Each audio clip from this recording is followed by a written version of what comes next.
destaquei nessa coisa que sai todo dia na imprensa, quem ganha, quem perde, como é que fica. Então, trabalhei a questão das lideranças. E eu fiz um corte aqui, primeiro o seguinte, os mais vitoriosos, tem vários vitoriosos. Então, eu vou querer dar um matiz diferenciado dos mais vitoriosos. No plano principal, eu trabalhei 3 planos. Plano principal, Lula, que representa o PT e particularmente... Tá forte? Não entendi. Ah. Então é o seguinte, os mais vitoriosos, estão no plano principal, eu destaquei, e que aí coincide com o plano nacional também, o Lula representando o PT e particularmente por que o Lula é o mais vitorioso? Porque a escolha do Haddad em São Paulo representa uma novidade na política. Essa novidade a gente pode dizer que é feeling, que ele tem gente que fala que feeling, pessoal na área de marketing, feeling o máximo que vai ganhar o cara que fez a música, mas na política eu acho que é essencial. O que o Lula percebeu? Que há um esgotamento das características tradicionais da política que vem desde a redemocratização. Há um envelhecimento das lideranças e há uma busca de renovação. Talvez a gente possa trabalhar, isso aqui, eu acho que essa eleição é a primeira eleição de uma série de novas eleições sobre uma nova forma. Eu arriscaria dizer que nós estamos abrindo um novo paradigma. As próximas eleições serão mais parecidas com essa e muito diferentes das anteriores. Essa questão dos partidos mais iguais, a força mais equilibrada, o jogo econômico muito acentuado, a força das campanhas organizadas muito acentuada, a presença na mídia, seja a mídia geral, seja a própria mídia de internet, muito acentuada nas redes, mesmo que ainda secundarizada, Twitter, Facebook, ainda não muito utilizados por isso, ainda eu diria de outra forma, não encontrando público interessado, que é uma mudança de perfil. Isso nós vamos falar mais à frente. Então o Lula, ao perceber que precisava do novo, apostou em São Paulo no Haddad. Quando lançou o Haddad com 3%, todo mundo dizia, está derrotado, é mais um invencionista, é uma loucura. Quando o Haddad e o Lula apertaram a mão do Maluf, acabou, não tem a menor chance, desgarrou, a Erundina saiu. Então todas as apostas é que seria derrotado. Quando o Russomano disparou nas pesquisas, acabou. Tá? Agora o Russomano e Serra vão para o segundo turno, o Haddad não tem chance. E de repente a reviravolta. Então nesse sentido, não foi uma reviravolta ocasional. Foi enxergar um passo à frente aquilo que está se colocando. Se vocês pensarem que em Belo Horizonte, para os vereadores, 54% da Câmara dos Vereadores foi renovada, se vocês pensarem que em Minas Gerais, dos 853 municípios, cerca de 550 são novos prefeitos, significa o seguinte, o povo quer mudança. Essa mudança é melhor, é pior? Não sei. É uma mudança ideológica? Quase certo que não, mas é a mudança. Eu quero o novo. Qual é o novo? Essa é a disputa dos próximos passos, dos próximos pleitos. Porque quando o Lula escolhe o novo, o Haddad, ele podia escolher outro novo, mas escolheu um cara com a cara de São Paulo. Um cara intelectual, jovem, dinâmico, com a linguagem nova e com perfil tradicional. Família tradicional, perfil, eu diria, eu morei em São Paulo, um perfil à cara do paulista, conservador. Então, assim, para disputar com o projeto do PSDB, que tinha o Serra, o Alckmin, que são perfis conservadores, ele escolheu dentro do PT um novo conservador.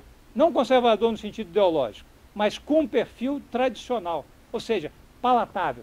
Não palatável só por ser bonito, arrojado, né? Mas palatável no sentido que ele muda pouco, mudando. Volta lá, é o gato pardo. Vamos fazer a revolução antes que eles a façam. Quer dizer, vamos mudar para não mudar.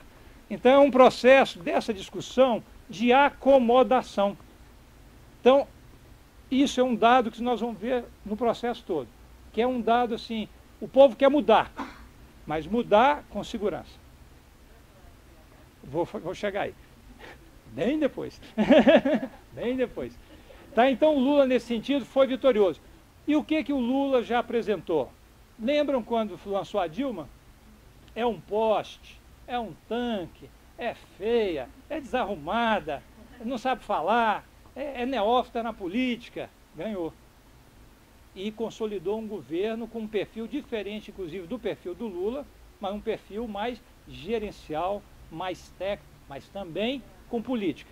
Então é uma combinação de um novo modelo de gestão com um novo perfil político.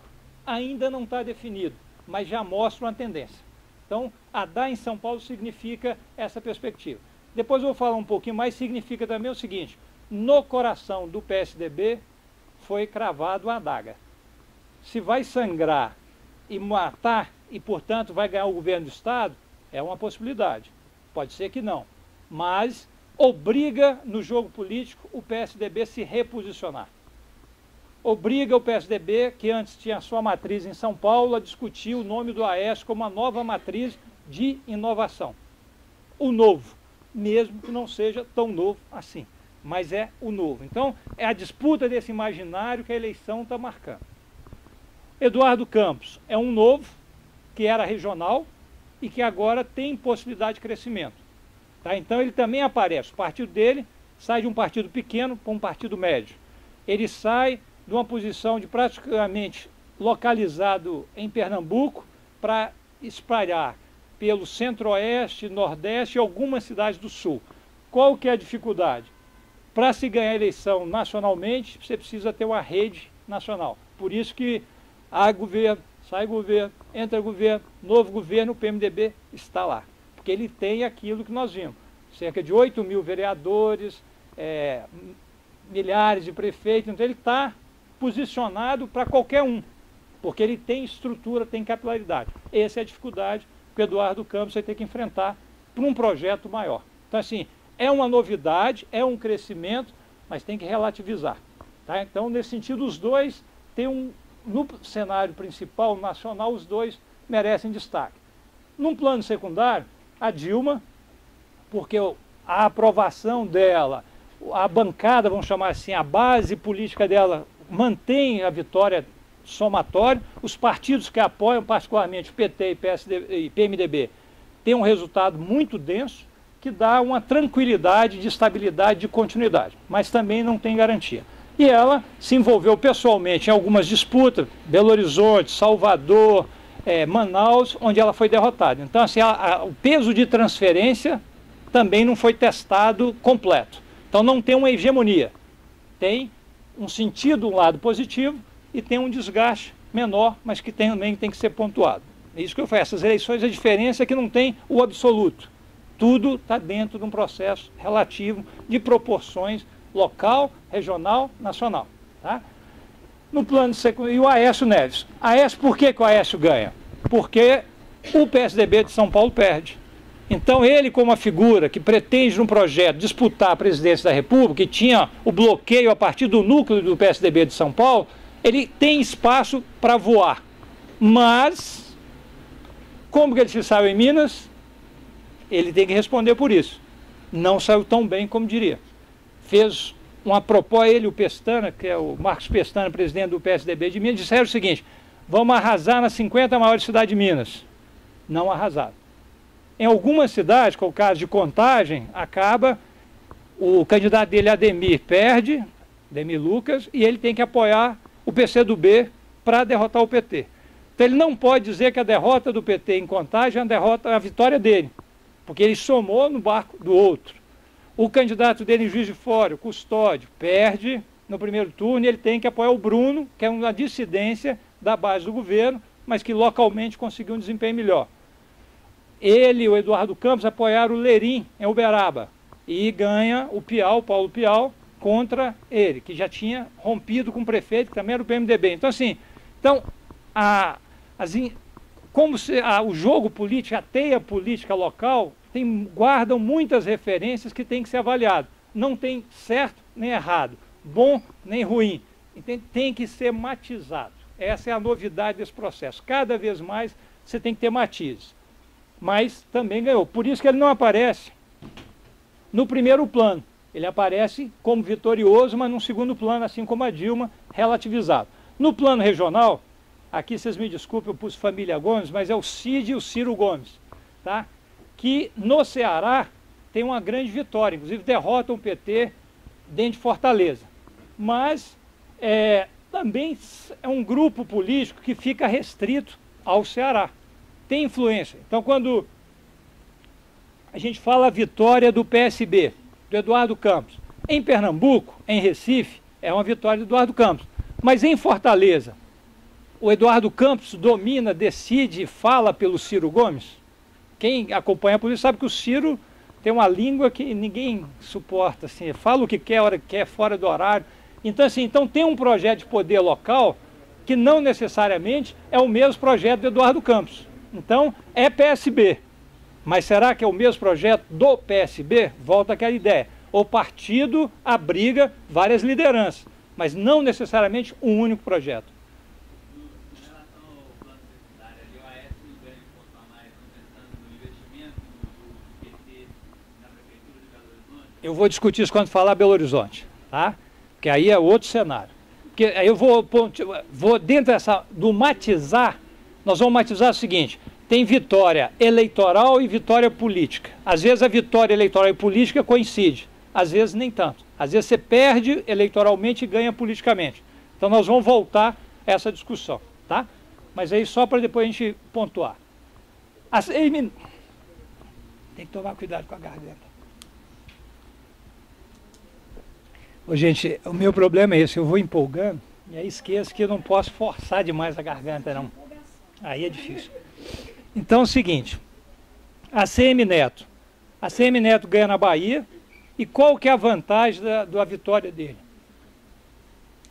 Ele tenta dar um alento, tenta barrar aquela destruição do DEM. Vocês viram que o DEM vai despencando, um partido que era assim super grande, e então o ACM ganha em Salvador, e vocês viram o seguinte, na última eleição eles ganharam no Rio Grande do Norte, ainda tem uma força do DEM no Rio Grande do Norte, disputando com o PMDB, e agora eles estão em Santa Catarina, um pouco no interior do Paraná e Salvador, e ganharam Aracaju.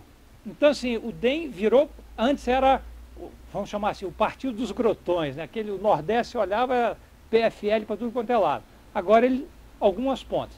Por quê? Há uma renovação. E essa renovação, dentro da tradição, o que é coincidência? Ganha a família Gomes do Ceará, uma família que tem origem exatamente no PFL. Ganha a Eduardo Campos, eu posso dizer a família Campos, em Pernambuco. Quem que é o Eduardo Campos? Herdeiro do Arraiz. Se a gente quiser fazer a provocação, força do Aécio em Minas. Quem que é o Aécio? Neto do Tancredo. Então, na realidade, nós estamos conhecendo uma troca geracional, mas guardada dentro das tradições.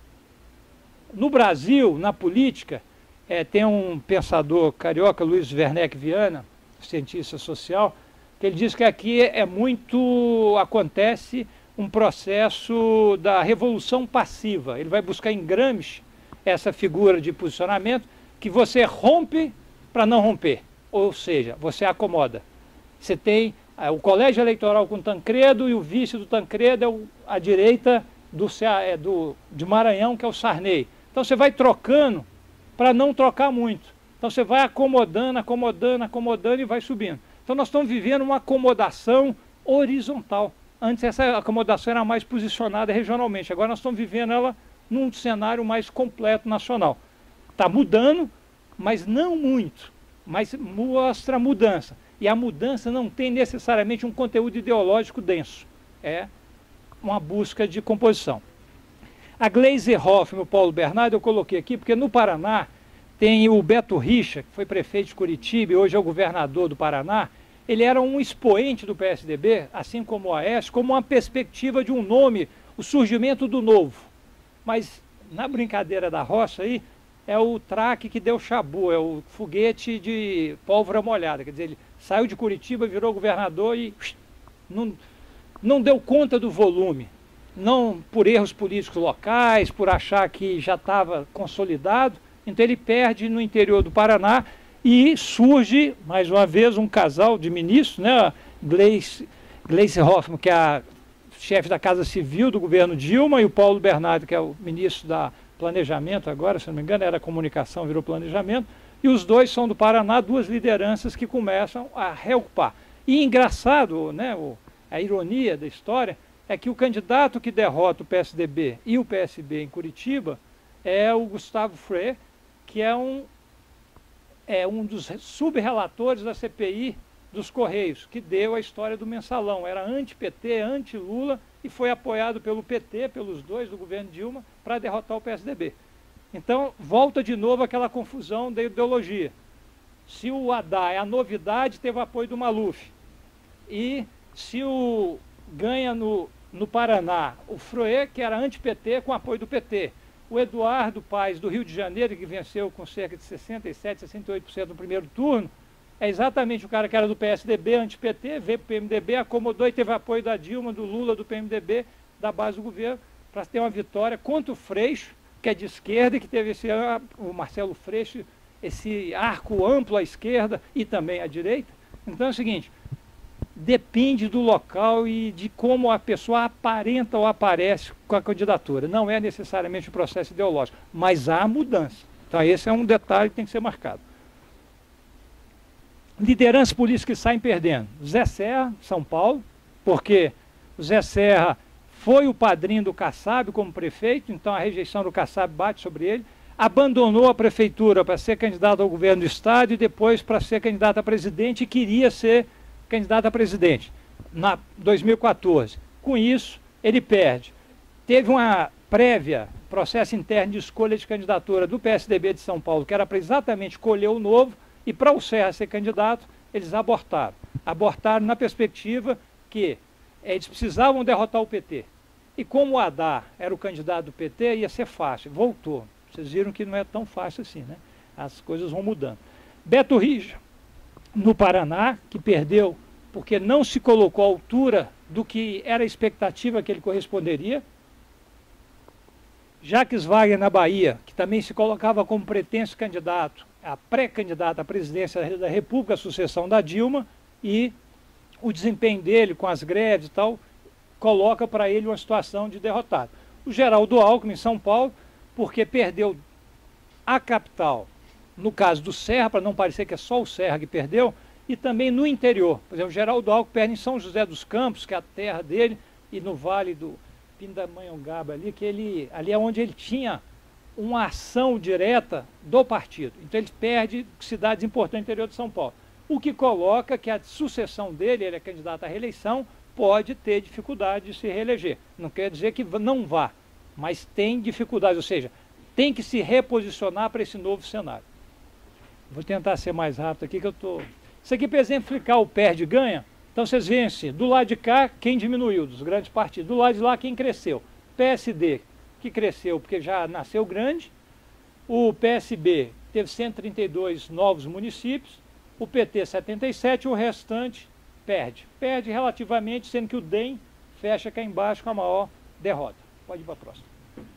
Partidos, eu mostrei exatamente isso, então ganha PT, PSB, destaquei o PSOL, que vai dirigir uma capital e que tem um bom desempenho, perde o PSDB, o PPS e o DEM, dentro dessa acomodação para baixo, na tendência, e outros, aí eu diria que o PMDB fica mais ou menos do tamanho que ele está, continua com a grande capilaridade, e o PSD, por já surgiu grande, mantém o que é grande, não teve disputa anterior, então não dá para qualificar o ganho ou perde. Isso. Volta anterior, isso. Aqui eu vou mostrar Minas Gerais, para a gente ver como é que é o quadro de Minas. Então vocês lembram que eu falei 31 partidos, aqui é a dispersão nacional, certo? Então agora vamos ver Minas, para vocês verem. Então Minas são 853 municípios.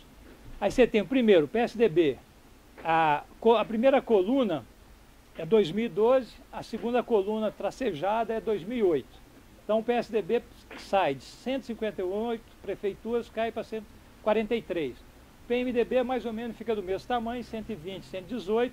O PT cresce um pouquinho, 110, 114. O PP cresce um pouquinho, 55, 70. O DEM cai, mostrando a tendência nacional do DEM de queda. O PR também cai, 76 para 59. O PTB também cai, o PDT também cai, o PSB cresce de 13 para 31. O PSD já nasce grande, lá 28 em Minas não tem um trabalho muito, não é muito consistente. Passa o próximo. Continua Minas, tá? Porque era grande, eu dividi em 3 lâminas. PPS, tendência de queda. PV, cresce um pouquinho, fica estável. PRB, cresce um pouquinho. PMN, cresce um pouquinho. PSC, cresce um pouquinho. PTC, cresce um pouquinho. PSL, PCdoB, dá um salto bastante razoável. PHS, cresce também, era 1, passou a ser 6, né? PRTB, também cresce um pouquinho, passa para o próximo. PT do B era 0, passa para 4, PSDC 3 a 3, PPL era nada, passa a ter 3, PRP 0, 2, PTN diminui, PST une 1, PSOL une 1, PCB une 1, PSOL une 1. O que mostra aqui em Minas? Que você tem uma horizontalização. Tem um monte de sigla aqui que se eu perguntar, vocês não sabem dizer o que é. PSL, o que significa? PSTC, entende? Mas tem prefeitura, mas tem vereador. Qual que é o jogo de Minas? O jogo local, os partidos pequenos aprenderam a fazer o jogo institucional. Então junta 4, 5 partidecos desse, elege um deputado. O deputado organiza a base, elege um prefeito, que elege o vereador. Então assim, nós estamos chegando a um jogo institucional mais refinado. E aí, depois eu vou falar, entra um processo que a gente às vezes tem, e hoje o judiciário, na minha avaliação, está cometendo um erro, que é exatamente do tensionamento com as regras, tá? Porque a regra da política é o voto, é a legislação, é o processo onde o povo faz a escolha, mas precisa de ter um processo de maturação. Você escolheu certo? Ótimo. Escolheu errado? Muda na próxima. Agora, tem um jogo institucional que tem que rolar. Não adianta assim, eu não gosto desse, portanto ele tem que cair. Eu não votei nele, mas ele é institucionalmente legítimo para estar naquele posto. Então, começa a ter essa percepção das pessoas seguinte, vão mudar. Então, muda a Câmara. Tira lá pessoas lá, não vou citar nome, fica feio, mas algumas pessoas assim, folclóricas, e põe outros folclóricos. Antes era o José do açougue, agora é o fulano da ambulância. Antes era não sei quem do sacolão, agora não sei quem do depósito. Entende? Então é o seguinte, é uma forma das pessoas discutirem o seguinte, o que é o vereador? Se a gente for olhar no clássico, na escola, vereador é representação legislativa do partido para votar as leis e tal. Na prática, é o acesso que as pessoas têm ao Estado. Se eu tenho um vizinho que vai ser vereador e voto nele, se ele for eleito, se eu precisar ter um problema na prefeitura, eu procuro o vereador. Ele tem acesso à prefeitura. Tem um problema no hospital, eu procuro o vereador. Isso está errado, não é para isso que é o vereador. A nossa cultura hoje é assim. Então, duas coisas. A nossa cultura é uma cultura ainda tradicional, portanto não tem o valor ideológico, tem o valor da personificação das pessoas. Segundo, a nossa cultura está amadurecendo politicamente. Então a gente tem que entender, e por isso que essas eleições, na minha avaliação, mostram um novo paradigma, um novo patamar. Primeiro, mais equilibrado e com muita mudança. Não necessariamente ideológico, mas mudança. As pessoas estão tentando acertar. Depois vou falar de outro elemento que é abstenção, voto nulo e branco, que é o outro sentido que apareceu muito forte, não vou deixar isso mais para o final. As cidades polo, aí vão entrar aí. Belo Horizonte. O que aconteceu em Belo Horizonte? É um exemplo clássico do comportamento do eleitor. Como é que o eleitor que participava da prefeitura, que em 2008 falaram que o projeto bom era somar o Estado, a federação e o município. Então juntou todo mundo, aliança por BH. Aí quando você chega na próxima eleição, não gostei não, vou sair. O eleitor fala, mas até ontem ele estava aí, por que ele vai sair? Então há um tensionamento, e quem acompanhou, eu acompanhei as pesquisas, por exemplo, que se chama os TREC, né? Pesquisa por telefone de acompanhamento, monitoramento do processo diário. Um dia aparece um programa de televisão, não gostei do Lacerda, hoje eu sou Patrus. No outro dia o programa do Lacerda aparece, não gostei do Patrus, hoje eu sou Lacerda. Então o que você tinha de mobilidade era o grau de indecisão. Por quê? Bem ou mal, tem nichos de insatisfação. A área da cultura está insatisfeita, a área da saúde está insatisfeita, a área de transporte está insatisfeita. Mas a cidade, no ponto médio, está bem. Se eu trocar, vai continuar bem? Se eu trocar, vai piorar ou vai melhorar?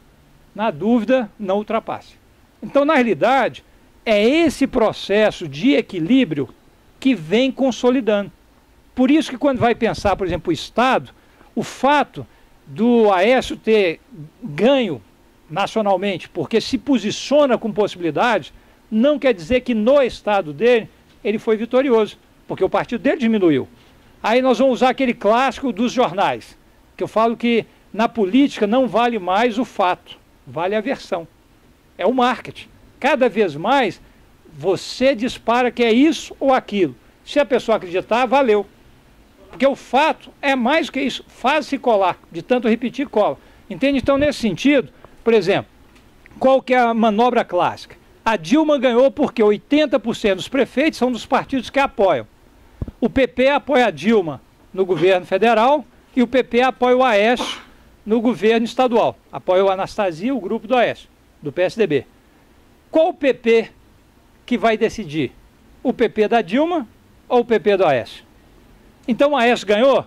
A Dilma perdeu? Não, mas o Aécio ganhou, a Dilma ganhou. Porque o PP apoia aqui, apoia lá. Então há um processo que as políticas públicas estão sendo estruturadas a partir de um novo patamar, no sentido da organização institucional. Então você tem SUAS, você tem SUS, você tem a determinação do que é do Fundo Nacional de Educação, você tem um repasse para a saúde, que vai impactar as 3 esferas, mas vai chegar ao município. Você tem coisas melhores desenvolvidas ou piores desenvolvidas. Você não tem uma política que é boa ou ruim. Então tem uma institucionalidade que faz com que tenha maior institucionalização, maior estabilidade. Então a discussão da escolha do dirigente passa a ser diferente de só posicionar politicamente. Quem vai dar continuidade? Aí você vai para a prefeitura. Esse prefeito é melhor do que aquele. Tem prefeitos, por exemplo, vamos pegar o caso de Uberlândia. Está ali, segundo caso.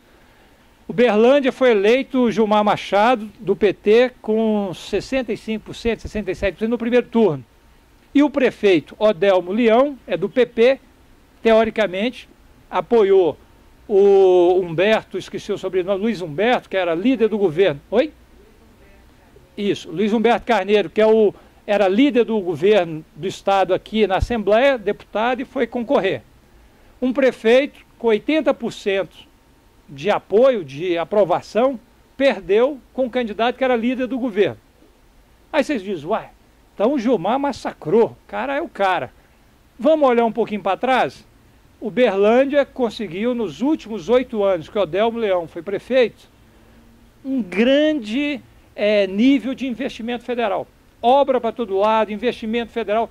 Quem que era o relator do orçamento da União? Coincidentemente, Gilmar Machado. Então Gilmar Machado pôs verba na cidade para o adversário político dele, Odelmo Leão. Será que a população é boba? Ah, não, Odelmo apoiou o Luiz Humberto, então eu vou com o Luiz Humberto. Ah, não. O dinheiro que veio do governo federal, a ponte que o povo enxergou, que o Gilmar favoreceu o adversário político dele local. Se é que é adversário. Favoreceu o prefeito. Então, o jogo institucional, as pessoas leem, esse consegue relação com o governo federal, que traz verba, mesmo que o partido seja outro. Lembra quando o Lula falava lá do tal do republicanismo? E esse é discurso. Que o Patrus, no MDS, como ministro, toda cidade no Brasil, todas receberam o verbo do MDS. O MDS com equipe de 1.200 funcionários, um ministério. Para vocês terem ideia, a Secretaria Municipal de Campinas, ou se quiser, a Secretaria Municipal do Rio de Janeiro, a de Campinas tem 2.500 funcionários. O Ministério e cuida de uma cidade. O Ministério cuida de 5.500 cidades aproximadamente, 1.500 funcionários. E executava 94% do orçamento. Os programas chegavam. Por quê? Quem fazia o cadastro único? As prefeituras. Quem desenvolvia a política? As secretarias estaduais com apoio do Ministério. Então, há um processo de organização institucional que não mais depende da politicagem da forma antiga, daquela só vota em mim, senão vai ter isso. Se você não fizer isso, você não vai receber verba. Tudo. Ainda existe muito isso. Ainda existe bloqueios, gargalos, entraves políticos. Mas a tendência é que esse arranjo institucional das políticas públicas superem os problemas dos gargalos políticos locais. E aí tem que combinar duas coisas. Entre essa discussão da corrupção, esse processo todo. O que as pessoas percebem? Esse aqui fez tocar as obras, as coisas aconteceram. Então começa a ter uma disputa, de quem é o pai da criança. Aí entra a disputa, por exemplo, vou deixar, eu estou ansioso para falar de uma coisa, vou falar aqui, depois eu não falo lá na frente. Que é o seguinte, vamos pegar dois exemplos, São Paulo e Minas. Todos dois são governados pelo PSDB. A postura em Minas e a postura em São Paulo é distinta. Enquanto Minas percebeu que se colocasse as suas prioridades linkadas dentro das prioridades do governo federal, ia chover dinheiro. Então, todos os programas que Minas pôde criar o seu programa, mas vincular um programa nacional de política pública, veio a verba. Qual que é a diferença? Que é Minas que executa. Então, quem vai enxergar na ponta? Quem está executando. O dinheiro veio do MDS. Mas MD o quê?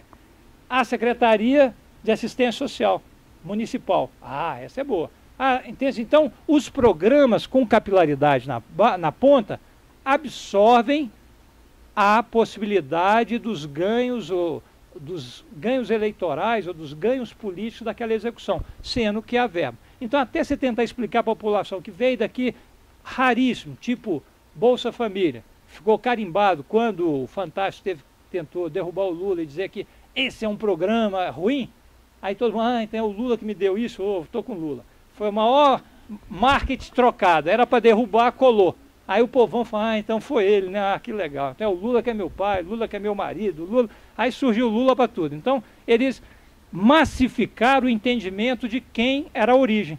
Fora isso, é a estrutura do governo que faz chegar, e a propaganda. Por isso que nós vamos ver que, por exemplo, a mídia reclama da corrupção, mas se proibisse de ter mídia institucional nos veículos de comunicação particular, quebrava. Porque hoje o grande financiador dos meios de comunicação são os governos. Hoje os governos gastam nos seus orçamentos muito mais com propaganda do que com alguns projetos sociais. Por quê? Eles têm que falar da versão, eles têm que perpetuar a imagem e não necessariamente ver o resultado dos programas acontecer. Então isso é uma evolução que nós vamos ver, depois eu vou falar mais na conclusão. Caso de governador Valadares. Desculpa.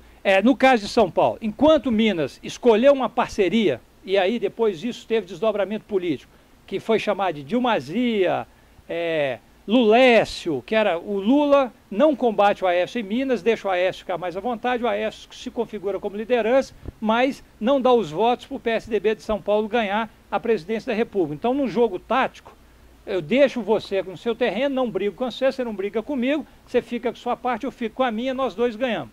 E foi assim com a vitória da Dilma, do Lula, etc. Em São Paulo, abriu-se um diapasão contrário, pau a pau, frente a frente. Então, por exemplo, não tem programa do governo federal dentro de São Paulo estimulado pelo governo de São Paulo. O exemplo mais recente é a questão da segurança pública. São Paulo não aceita a cooperação. E aí eu posso dizer, é importante essa cooperação, sem julgamento de valores, eu diria o seguinte, olhem o Rio de Janeiro. Há 10 anos atrás, alguém aqui diria que era possível fazer o enfrentamento do crime organizado nas favelas do Rio com reocupação dos espaços públicos pelo Estado? Independente se concorde ou não que o PP é bom ou o PP é ruim, mas o domínio, existiam dois comandos, existia o Estado paralelo no Rio. E hoje, nós podemos criticar, podemos achar que tem jogo político, mas temos que reconhecer que o processo de pacificação, não sei se seria o melhor termo, mas o processo de reocupação do espaço público para o espaço público e tirando a população de refém para o espaço de possibilidade de cidadania é real. São Paulo não tem isso. São Paulo, o governo federal estava organizando uma campanha de combate e enfrentamento à questão do crack, na famosa Cracolândia em São Paulo. Como estava aproximando do processo das eleições, O governo de São Paulo e a prefeitura anteciparam o Ministério da Saúde para impedir que o Ministério da Saúde fizesse a ação e fizeram um arremedo de ação, que não deu em nada. Então o que está colocado, voltando àquela discussão, a institucionalidade depende também de bons arranjos institucionais. Não adianta você inventar a roda se a roda já está rodando em outro lugar. Não adianta ficar disputando a paternidade do projeto, porque o que importa é buscar o resultado que atenda a população. Essa é a mudança institucional que nós estamos caminhando, talvez para uma maturação. É um desafio, mas talvez seja o próximo desafio, que as esferas conversem, organizem, mas isso eu já estou falando da conclusão, para poder avançar um pouco mais. Então vou falar o caso de Valadares. Valadares, a prefeita atual e reeleita, Elisa, é uma prefeita do PT. Estava muito mal avaliada, apesar de uma série de investimentos na cidade. E aí a oposição achou que são favas contadas.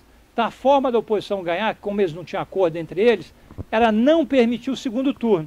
Valadares chegou a um ponto de ter 199.900 e alguma coisa de eleitores. Mas para ter segundo turno tem que ter mais de 200 mil. Sabe o que eles fizeram? Orientaram a população a transferir o título para a cidade do lado. Para não atingir por cerca de mil eleitores o segundo turno. Por quê? Porque não tinha acordo entre a oposição quem seria o candidato. Então eles preferiram disputar cada um por si. O que eles favoreceram? A vitória de quem estava desgastado, Elisa. Então nem sempre, aquela famosa, né? Você tem que combinar com os russos. Você não pode achar que você é muito inteligente, que a esperteza às vezes come esperto. Então eles montaram um cenário para disputar o primeiro turno. Era para não arranjar atrito, em vez de fazer, não, ideologicamente eu não concordo com você, então nós vamos compor no segundo turno, porque o primeiro turno é você demarca a posição, segundo turno você escolhe o menos pior. É essa que é a realidade. É o jogo institucional, é o jogo da estabilidade política, entende? Só que ainda as pessoas teimam em não querer fazer o jogo plenamente, tentar conduzir o jogo. E lá aconteceu isso. Isso tem impacto? Tem, porque se elege o prefeito com 35%, 40% dos votos, significa que o prefeito já encontra uma resistência de 40%, 60%. Então, a composição do governo vira uma composição minoritária. Portanto, continua em disputa durante toda a gestão, quando a gestão deveria ser acumular, governar para depois disputar. Então, já começa no primeiro dia de governo preparar a próxima disputa, o que desgasta a máquina administrativa, o que desgasta a própria sociedade com um gasto de energia que não precisava estar nesse lugar. Também é um exemplo. Por isso que eu estou pontuando as cidades para mostrar como é diferenciado cada caso e isso tem um impacto global. Contagem. Já falei aqui, alguém acredita que o Carlim é um base do governo estadual? Não é. Mas teve apoio. Por quê? Eu quero derrotar o meu adversário, então vai naquela máxima. O inimigo do meu inimigo é meu amigo. Então, não preciso falar mais nada, né? E aí, você tem um governo que tem uma boa aprovação, mas um candidato que não corresponde à cara do governo. Chegaram um povo do povo falar, não, eu acho que esse aqui parece mais com ela do que aquele outro, apesar de ser do mesmo partido dela. Então, a interpretação popular do eleitor é difícil. Eu falo que pior do que político, só eleitor. Porque eleitor só tem um voto e promete ele para todo mundo, né? E nem entrega. Depois ele critica o político, mas ele é igualzinho. Então, Contagem é um cajuiz de fora. Mesma coisa, o PSDB, um governo mal avaliado, poderia ter tido uma opção de renovação, mas pelas disputas internas do próprio PSDB, mantiveram o Custódio, que é um bom quadro, mas não foi um bom prefeito. E aí surge duas possibilidades. Um nome já de oposição clássica, que é a Margarida Salomão do PT, e um nome que veio por fora, que é uma renovação tradicional, que é o Bruno. Quem que é o Bruno? Filho do Marcelo Siqueira. Quem que é o Marcelo Siqueira? Braço direito do Itamar. Quem que é Itamar? 3 vezes prefeito de Juiz de Fora, senador, governador, presidente. Então, na realidade, quando a gente fala, está mudando, para voltar ao mesmo. É a renovação de geração. Quem não entender isso, vai tomar rasteira. Porque não é só ser novo.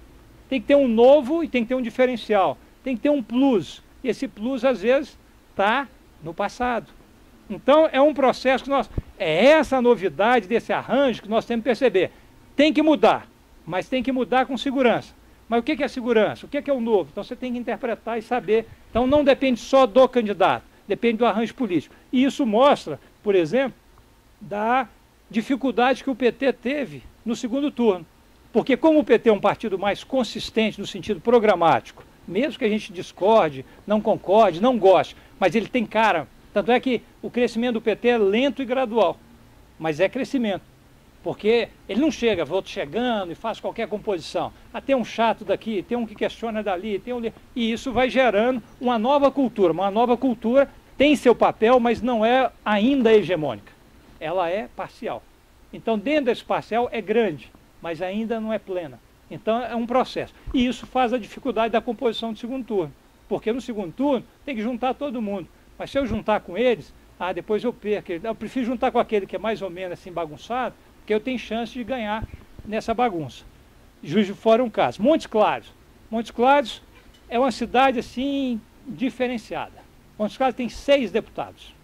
6. Ou seja, Montes Claros é o norte. Eles absorvem o norte toda dentro de Montes Claros. Então você tem 2 deputados federais, 5 estaduais e está tudo ali. Aí qual que foi a discussão? O Paulo Guedes, que é um deputado estadual do PT, percebeu essa linha do novo e tacou o novo. É o mesmo, troca figurinha, sai o marido, entra a mulher, sai o primo, não sei o quê, o partido e tal. Conseguiu apresentar essa novidade. Quando chegou no segundo turno, junta todo mundo e aí não tem mudança. E mesmo assim, foi um nível de disputa em Montes Claros também muito acirrada, a um ponto de desqualificação dos 2 candidatos que chegaram ao segundo turno. No popular, assim, é tudo ladrão, então aquela coisa que vai pelo esgoto a discussão. Mas, na dúvida, vão ficar com aquele que é mais conhecido. Sem contar o seguinte, o Paulo Guedes, ele é originário, ele é de descendência Chacreabá, nascido... São João das Missões, que é uma aldeia, Chacreabá, que é um município, é o único município de Minas dirigido por índio. Os índios lá são 60%, é um caso assim, se algum dia vocês puderem conhecer, é muito legal, muito legal. É uma experiência única e os índios, assim, todo mundo acha que os índios são bobos, os índios são espertos demais, é difícil até dialogar com eles, porque eles parecem que concordam com tudo com você, depois você sai e faz tudo diferente, né? Mas parece que está tudo bem, tudo legal, mas são gente boníssima. Agora, ele vem de lá, foi vereador em Manga, virou deputado e foi para Montes Claros. A primeira coisa que carimbaram nele é estrangeiro, é de fora, não é daqui, não é nascido. Como se a questão, os outros, fosse o nascimento que determinasse a capacidade da gestão. Então ainda, vocês percebem o seguinte, valores tradicionais decidem no momento final, porque é a hora da maioria escolher. E aí a maioria tende a um processo de estabilidade, tenta um processo conservador. Uberaba, eu esqueci de pôr o 8º ali, a Betinha eu vou falar sem estar escrito, tá? Uberaba. Uberaba é um caso concreto de alternância múltipla. Por exemplo, Anderson Adalto, prefeito, tentou fazer o seu sucessor. Paulo Pial, líder ruralista, deputado federal, brigou dentro do PMDB para ser o candidato. Lembrando que o Paulo Pial veio de outros partidos. Atualmente ele está no PMDB. Veio do já passou por uns 2. Mas aí saiu e foi candidato. Conseguiu passar na convenção. O Anderson saiu do PMDB e apoiou o PT. Apoiou a Adelmo Leão, candidato do PT. Eu não vou conseguir pronunciar o nome lá do candidato do PSDB, de origem árabe, Safin, alguma coisa. É isso aí. Desculpa a minha incapacidade. Faim Sawan era o candidato do PSDB. Só que o PSDB, por relações de poder na própria Assembleia, não queria apoiar o PSDB. Preferiu apoiar o Lerim, que é do PSB.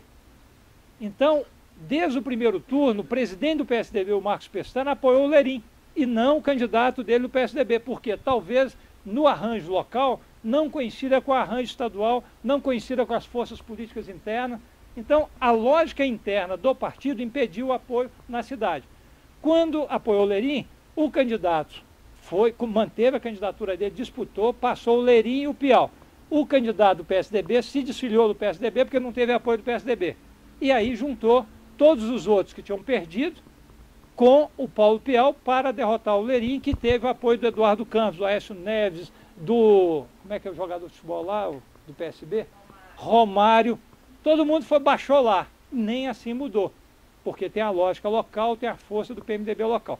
E aí eu volto, aproveitando aí que eu não ia falar sobre isso, mas já que eu citei, eu queria dizer que nesse sentido da política, é importante observar 2 mandatos federais, Romário e Tiririca. 2 destaques na Câmara dos Deputados. Ao ser eleito, 2, vamos dizer assim, 2 figuras exóticas. Porque todo mundo achou que um é só jogador de futebol, que não ia ter desempenho parlamentar. E o outro era palhaço, muito menos, era analfabeto. Então, a imagem que se cria do político sem avaliar impede a expressão da cidadania. O Tiririca foi indicado, ou eleito, não sei o termo, escolhido, pela crônica, os jornalistas que cobrem a Câmara, como o melhor deputado na área de educação. Ninguém divulga, só divulga o Tiririca. Então a grande maioria do povo é o Tiririca. O Tiririca é um bom deputado. Se era analfabeto ou não, não é isso que determina. Se era analfabeto funcional, o que determina é a capacidade política de representação. E aí nós encontramos dificuldades nessa imagem projetada e na dificuldade de aceitar o jogo político tal como ele é. Então, Betim, que não está ali. Betim é um caso clássico de alternância, e aí desculpa se tem alguém de Betim, provinciana. Tem 2 grupos políticos que, se você é A, eu sou B, se você é X, eu sou Y. Se você vem com pau, eu te dou pau. Se você vem com faca, de faca. Aí fecha o tempo. Apaga a luz, quem sobreviver será prefeito. Entendeu? Hã? Não entendi? Ah, não. Lá é o seguinte, eleição, a próxima eleição. E aí envolve todo mundo. Até um cidadão italiano que mora lá há muito tempo, tem interesse econômico, tem jornal, e que, por uma questão pessoal, resolveu que aqui é terra arrasada, ou eu ou ninguém. Então, nesse sentido, não há construção política, porque é tão contaminado que você faz o jogo político para além do jogo institucional partidário. O sindicato tem seus interesses. Ah, mas se o sindicato falou contra a prefeitura, então ele é oposição. Ah, o outro setor tem tal interesse. Ah, não, mas se ele falou isso, então não pode ser. Então, assim, é absolutamente contaminado. Não tem a porosidade política no sentido de diálogo. Tem o que se chama no sistema político de aporia. Tá? Os poros estão fechados. Não tem ventilação. Então, é um contra o outro. Às vezes, a conjuntura permite que um ganhe, às vezes a conjuntura permite que o outro ganhe.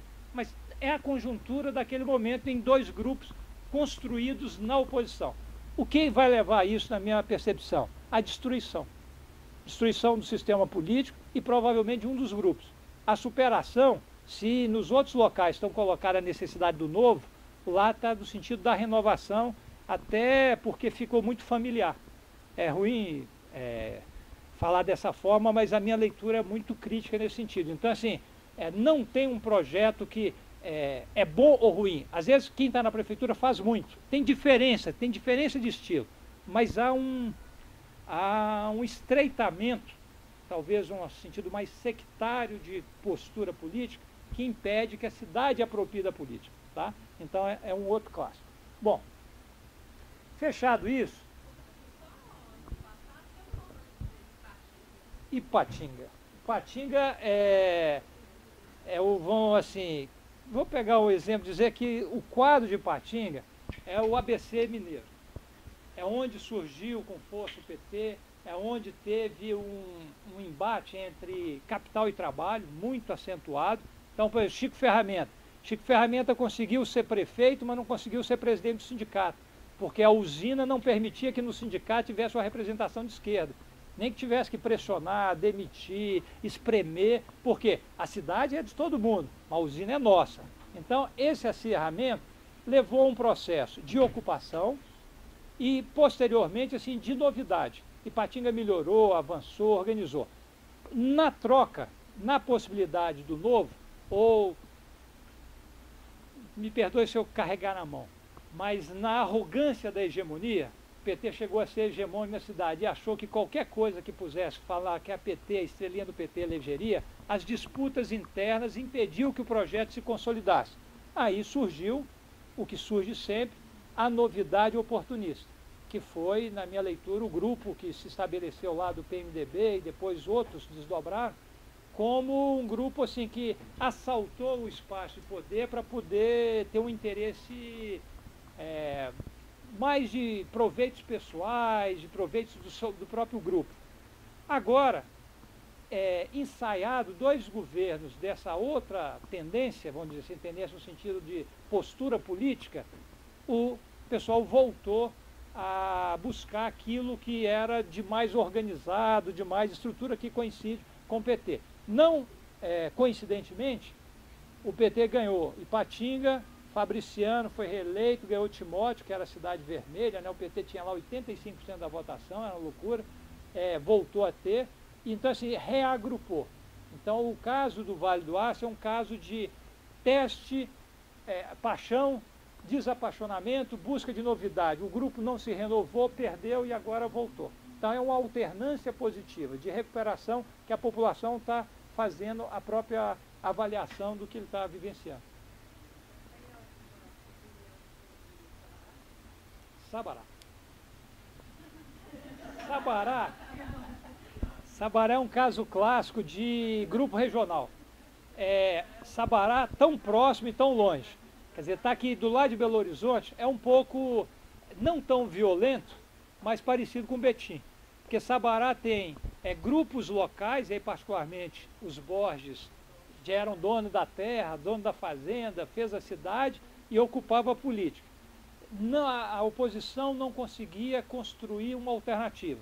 Esse ano, eles conseguiram dialogar e construir um nome antigo, que é o Fantini, com o apoio do novo, que é o menino do PTB lá, Ricardinho, e com a estrutura organizacional do PT.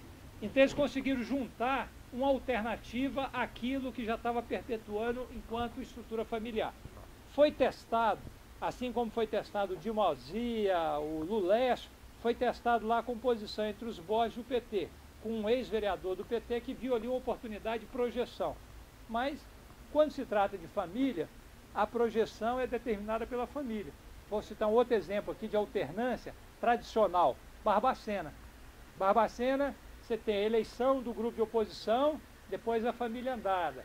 Para quem estudou um pouquinho de história, você tem os Bias Fortes e os Andradas há 300 anos disputando o mesmo quião, desde o Império. Desde que eles desceram da caravela de Portugal, estão disputando aquele espaço, disputaram no Império e continuam. Então, assim, é um processo de alternância, porque ganha um, se consolida. Depois, como ele não é hegemônico, não tem maioria absoluta, ganha o outro. Aí, esses dias eu estava conversando até com o ex-chefe do Cis Lafayette Andrade, tem bastante tempo, que ele virou e falou assim, nada melhor para a oposição do que um governo que já se mostra esgotado. Então a gente fica, acumula 4 anos fora e volta. Faz alternância, elege vereador, elege deputado e volta. E lá volta muito interessante que o Toninho Andrade, que é um grande quadro político, eu não sou da mesma posição dele, mas reconheço que ele é um quadro muito preparado e tem lá seus outros problemas, já politicamente é muito preparado, voltou contra a vontade da família. A família não queria o Toninho Andrade como candidato, porque ele estava lá no Tribunal de Contas, tinha aposentadoria vitalícia. Mas eu acho que a essência dele, no sentido do jogo político, ele preferiu voltar para a prefeitura. E lá, voltando aí, só para fazer uma parte, já que vocês me permitiram, como professor de história e contador de casos, eu adoro, o Lafayette é um caso de um cara muito disciplinado, dentro de um quadro tradicional.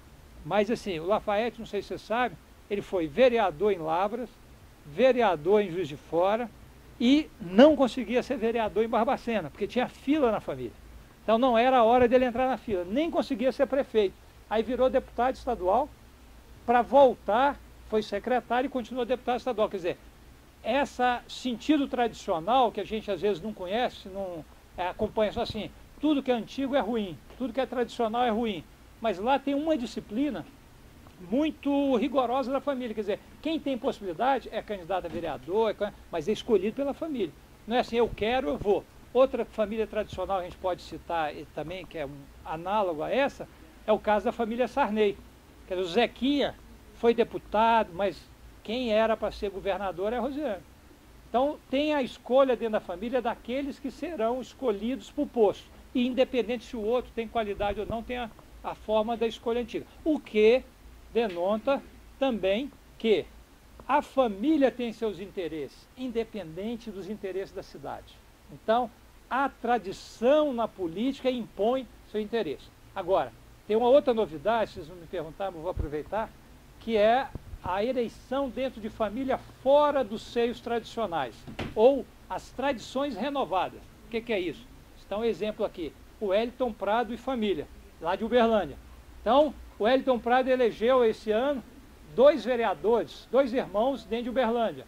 Já tinha eleito 2 irmãos estaduais, Lisa Prado e Elismar Prado, e ele federal. Elegeu em Contagem o sobrinho, que é o filho da Lisa, pelo PCdoB.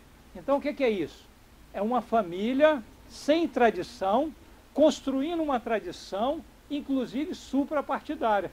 Eu, como dentro do PT, já até questiono se o espaço deles é um PT, porque passa a ter um cacique jovem, que é o Wellington Prado, construindo um patrimônio eleitoral diversificado. Só para vocês terem ideia, hoje ele é um dos responsáveis pela construção do PEN, Partido Ecológico Nacional. Quer dizer, já está construindo um outro partido.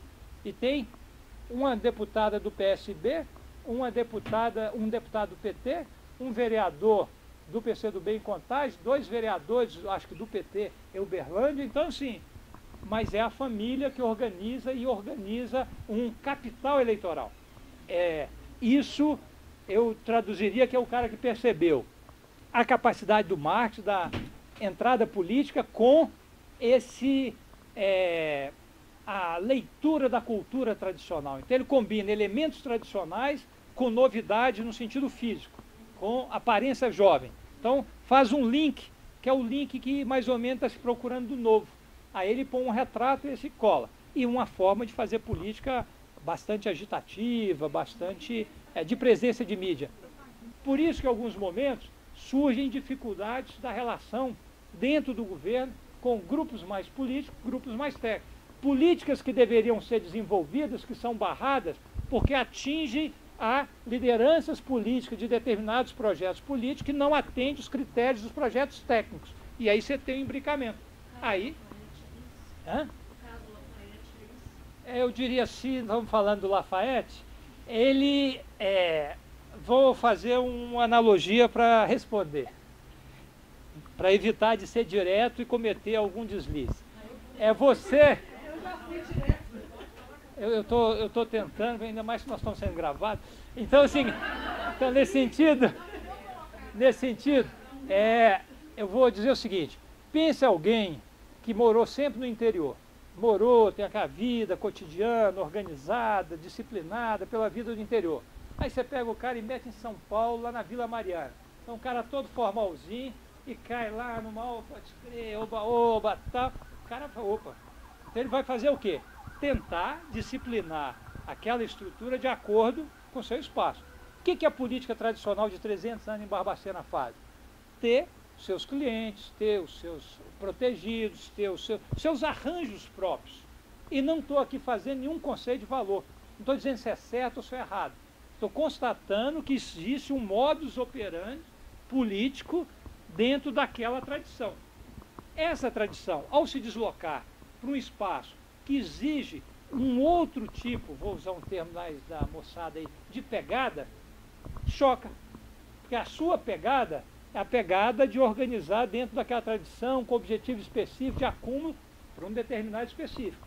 Eu disse para vocês, pega a família Andrada, pega a família Sarney, entendeu? Então vamos falar de uma renovação, de uma possibilidade dentro da, entre aspas, modernização.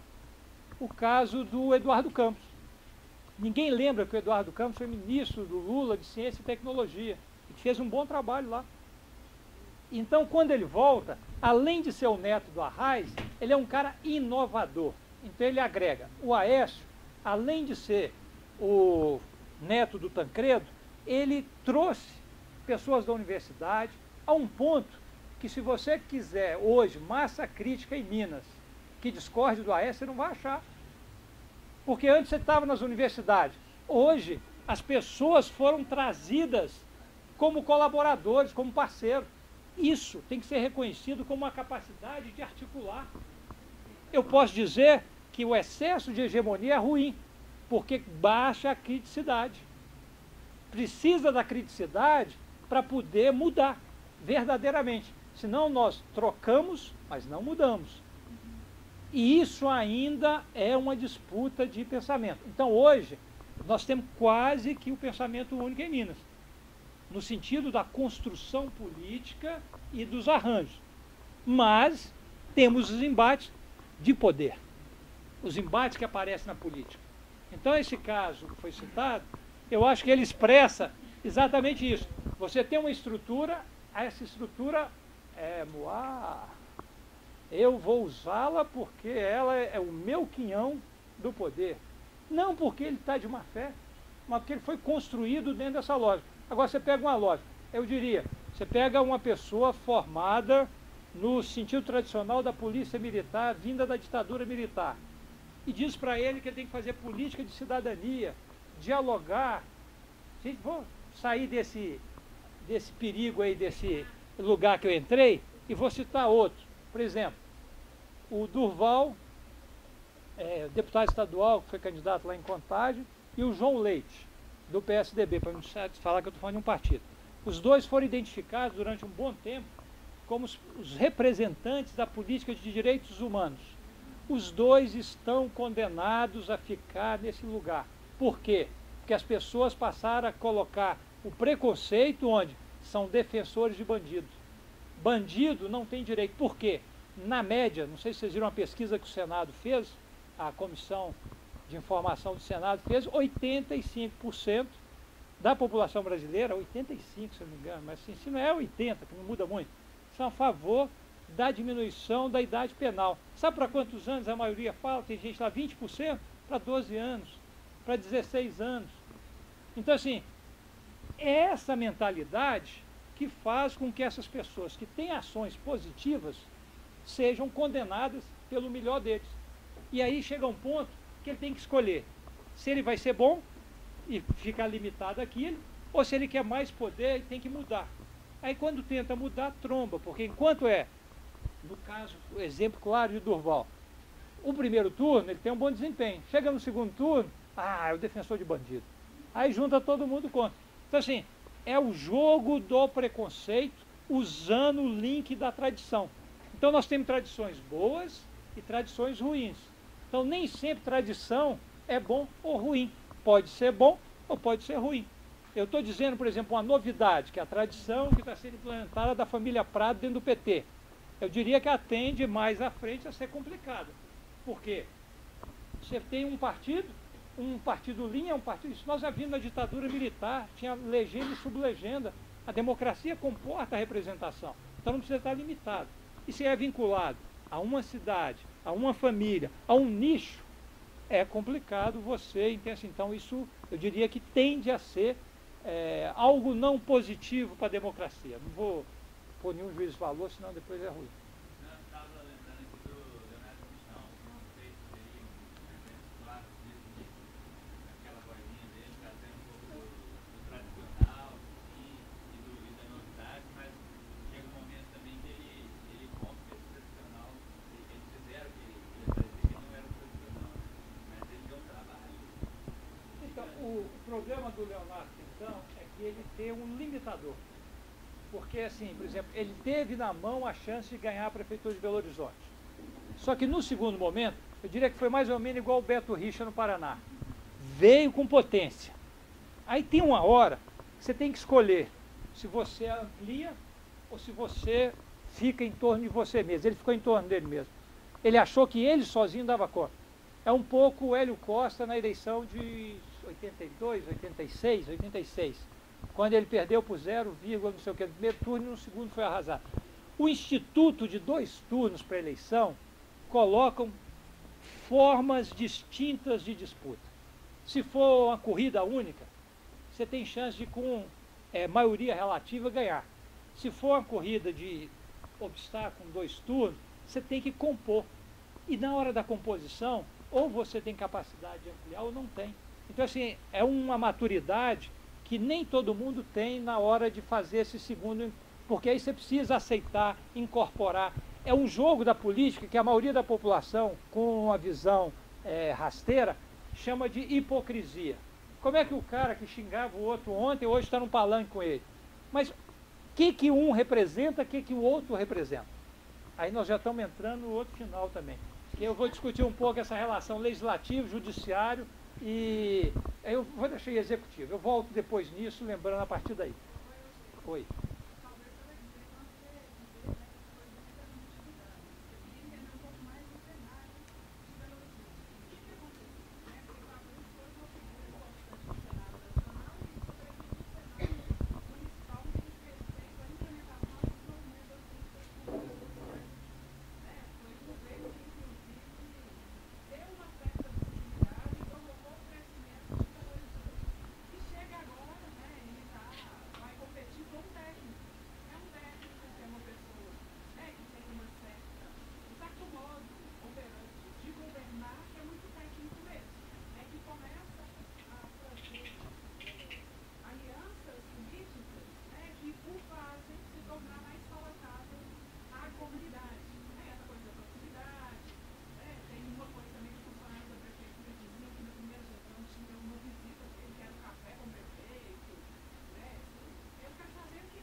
Eu diria que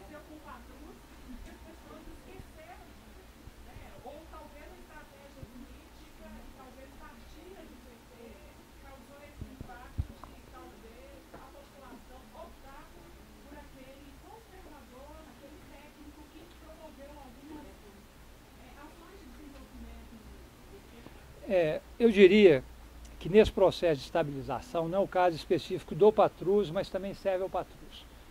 Política se profissionalizou. Política não é mais só pedir voto. O cara que tem uma vida política, ele tem um capital político, que é o capital eleitoral.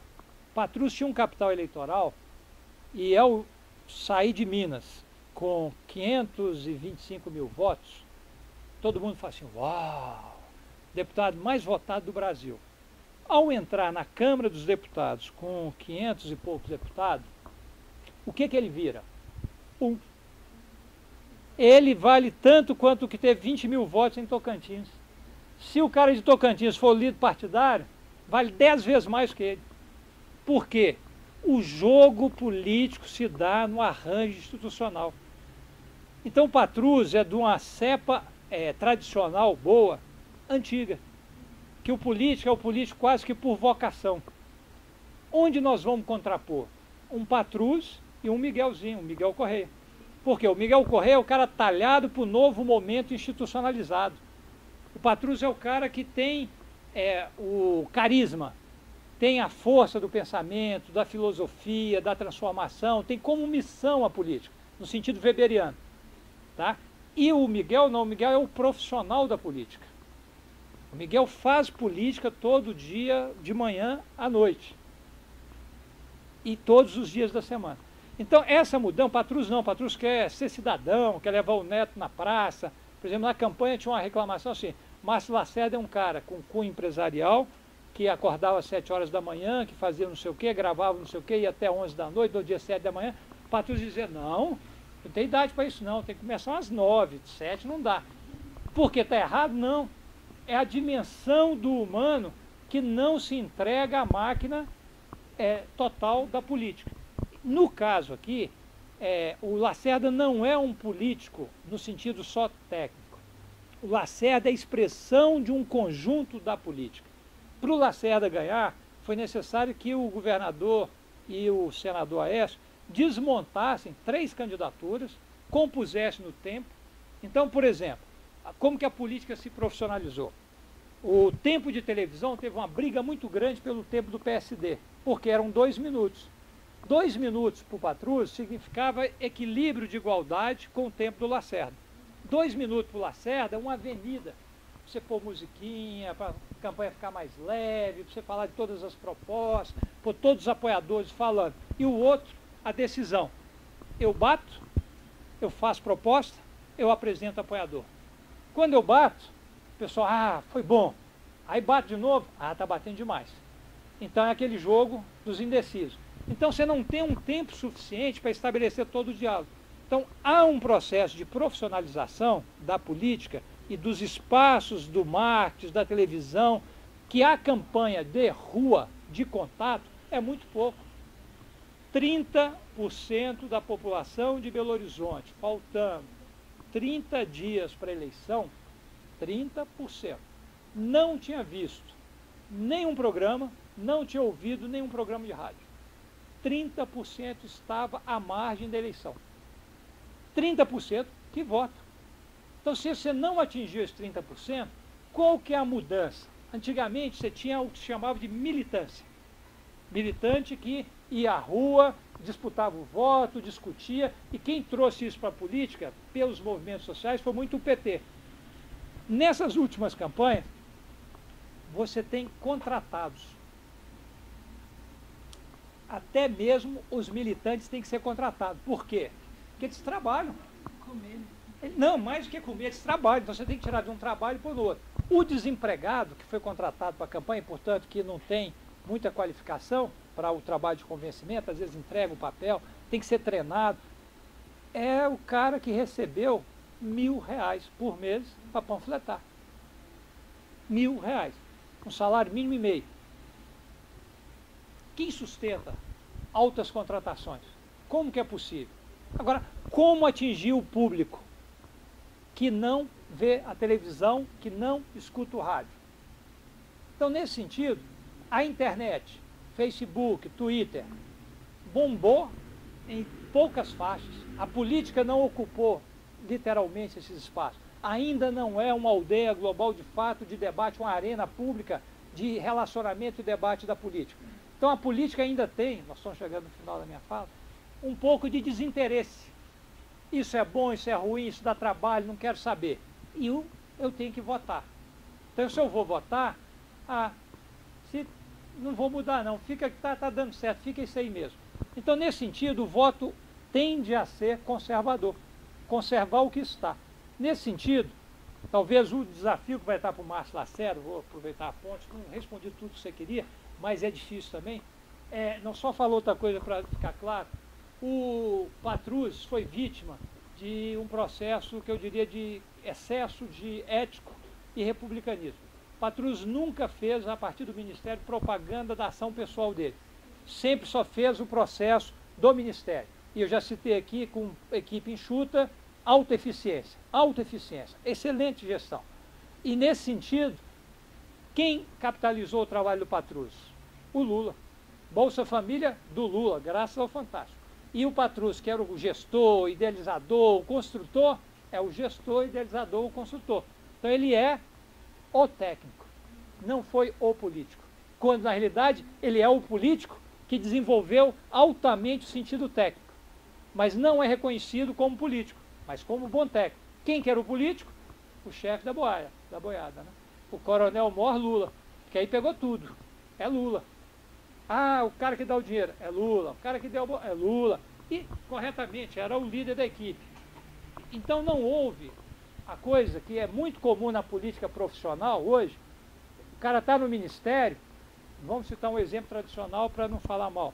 O Hélio Costa, quando foi ministro das Comunicações, vinha inaugurar o selo do Correio em Jequeri, desculpe se tem alguém lá de Jequeri aqui, entende? E muitos nem viram falar que existe, ele ia lá inaugurar. A reforma do banheiro da sede do Correio na Afonso Pena, lá vem o Hélio Costa cortar a fita. Hã? Ponto de cultura, antena, o telecentro do Quilombola, sei lá, Vila não sei das contas, no Quiraxaramubim. Lá estava ele, Hélio Costa. E propaganda, e a mídia, o Patrus não fez isso. Então, nesse sentido, todo o ganho político dele é reconhecido tecnicamente, mas se perde do capital eleitoral. E aí,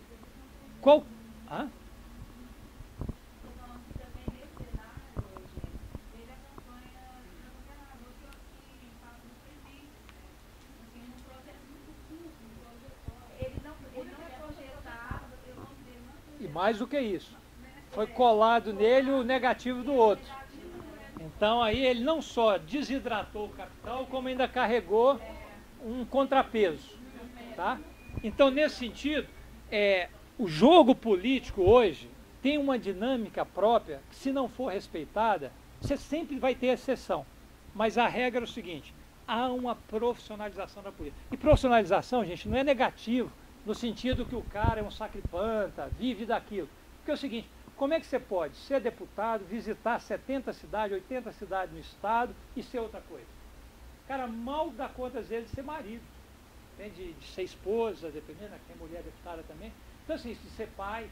Então, há uma escolha que a máquina do processo de representação desloca o sentido da cidadania. Assim como o cidadão comum, que é bombardeado por informação de todo lado, não tem muita paciência para construir essa perspectiva da militância política. Você vai fazer reunião, vocês me falam o que é para fazer, eu voto, me dá o panfleto aí que eu sei, mas ir na reunião, participar, porque a dinâmica democrática é muito difícil. Você tem que participar da reunião do síndico do prédio, você tem que participar da reunião de escola dos filhos, você tem que participar da reunião de trabalho, você tem que visitar os amigos que estão fazendo aniversário, você tem que ir na casa do chefe, você tem que, entendeu? Assim, você tem que manter uma rede que não é virtual. E ainda tem que ir na virtual, ainda tem que ler, estar informado. Então assim, há uma exigência de acesso que quem não estiver nesse nível de competitividade, ele acaba sendo deslocado. E não é porque é ruim, é bom, é porque ele sai da mídia, ele sai do foco. Então as pessoas não enxergam, elas enxergam quem está no foco. Quem está fora do foco acaba perdendo. Então, nesse sentido, o Patrus desidratou um pouco do seu capital político, que eu diria que com esse processo do PT recuperou, e aí eu diria que o PT perdeu eleitoralmente em Belo Horizonte, mas ganhou politicamente. Eu falo sempre que eu achava que antes de 2016, essa chaga de 2008 não ia cicatrizar. Eu acho que ela está caminhando talvez para fechar em 2014. Por que eu falo isso? Porque foi uma esperteza que comeu esperto. Vou traduzir.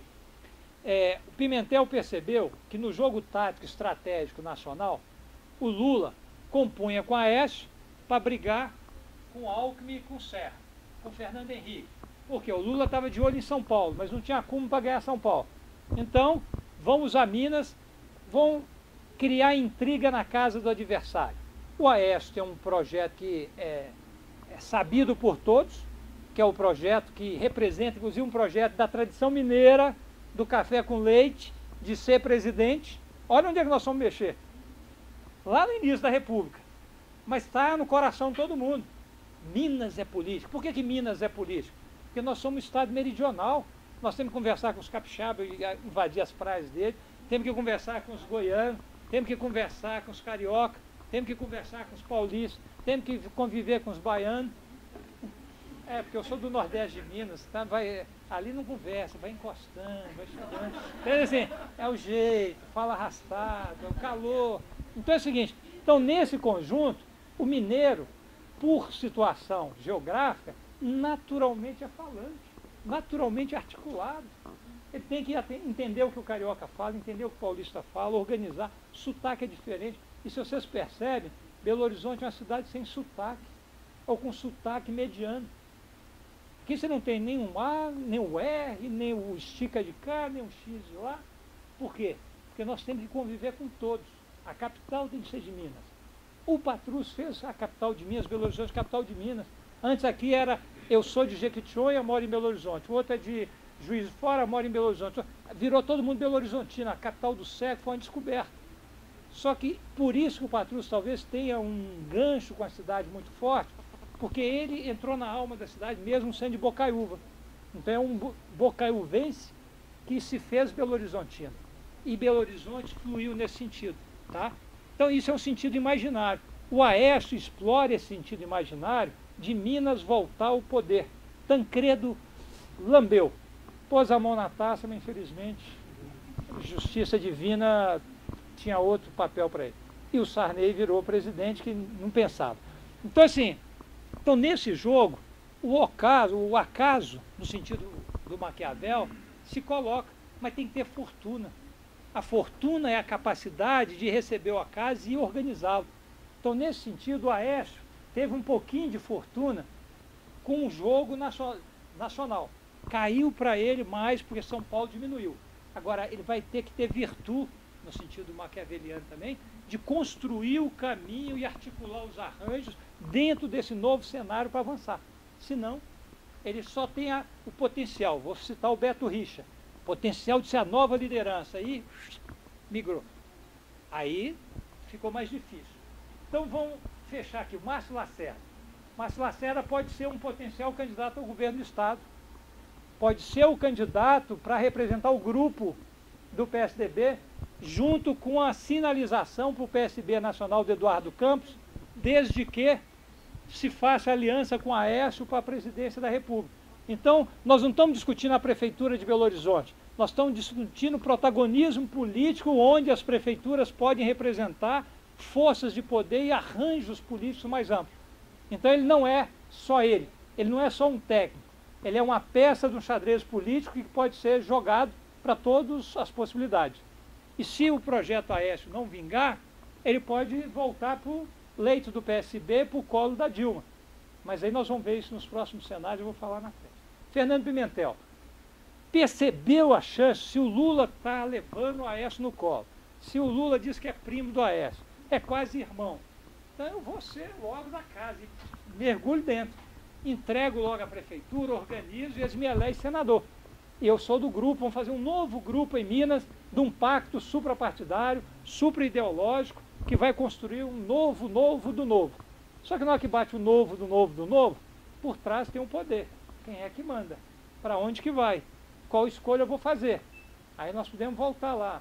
Lafayette vem na tradição política tradicional e entra numa secretaria de cunho técnico político da inovação dos arranjos públicos.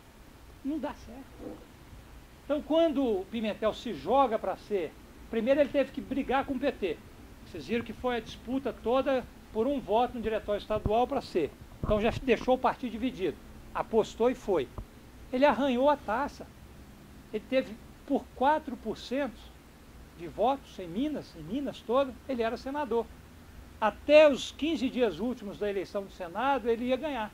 Aí o parceiro dele olhou e falou assim, se eu dou o Senado para Pimentel, ele ganha a asa própria e vai embora. Então vem cá, aí Itamar e acabou, fechou. E aí o Aécio fechou, não deu Pimentel, deu Itamar. Vocês veem como é que é a história também. Logo depois, os dois senadores que o Aécio elegeu por problema de saúde, etc., pelo DNA, né? Data de nascimento avançada, também cederam espaço para suplentes que não eram bem o que se queria, mas era necessário no arranjo. E aí ficou o Clésio Andrade, que foi para o PMDB, e ficou o Perrella, que está com o governo federal, porque no governo federal tem mais oportunidade do que aqui, o Senado, aquelas coisas, né? Eu já expliquei bastante aí. Então, nessa linha, o Pimentel tentou antecipar a história, mas esqueceu de combinar com os russos. Aí os russos bateram a carteira dele. Então ele voltou com a situação seguinte, ele poderia, se tivesse entrado nessa campanha desde o início, contrapor ao Márcio Lacerda. Dizer, tudo que o Lacerda está fazendo foi iniciado ou por mim, ou por Célio, ou por Patrus. Assim, assim, assim.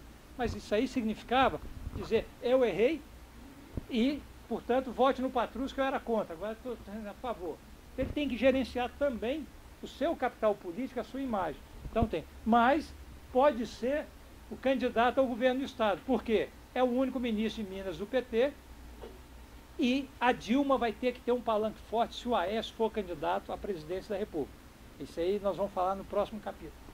Clésio Andrade, senador, rodou por todos os grupos possíveis e quer um espaço no sol, pode ser um pretenso candidato do PMDB para o governo do Estado também. Ou coloca a candidatura dele para o governo, mira no alto, acerta no Senado, garante a vaga dele, que é uma vaga só, que vai estar em disputa, pode entrar para a disputa do Senado.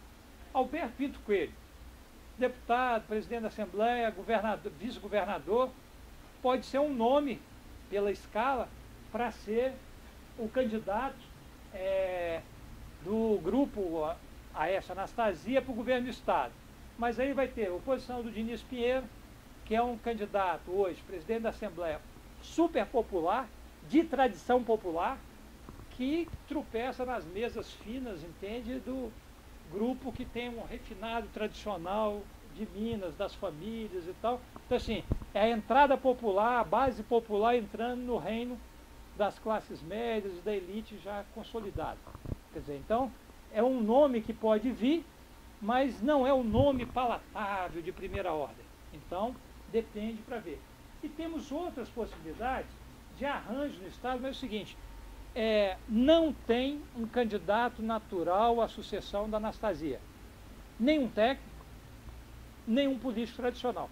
E dentro das possibilidades políticas, por exemplo, o Alberto é do PP. Vocês viram a discussão que eu falei do PP.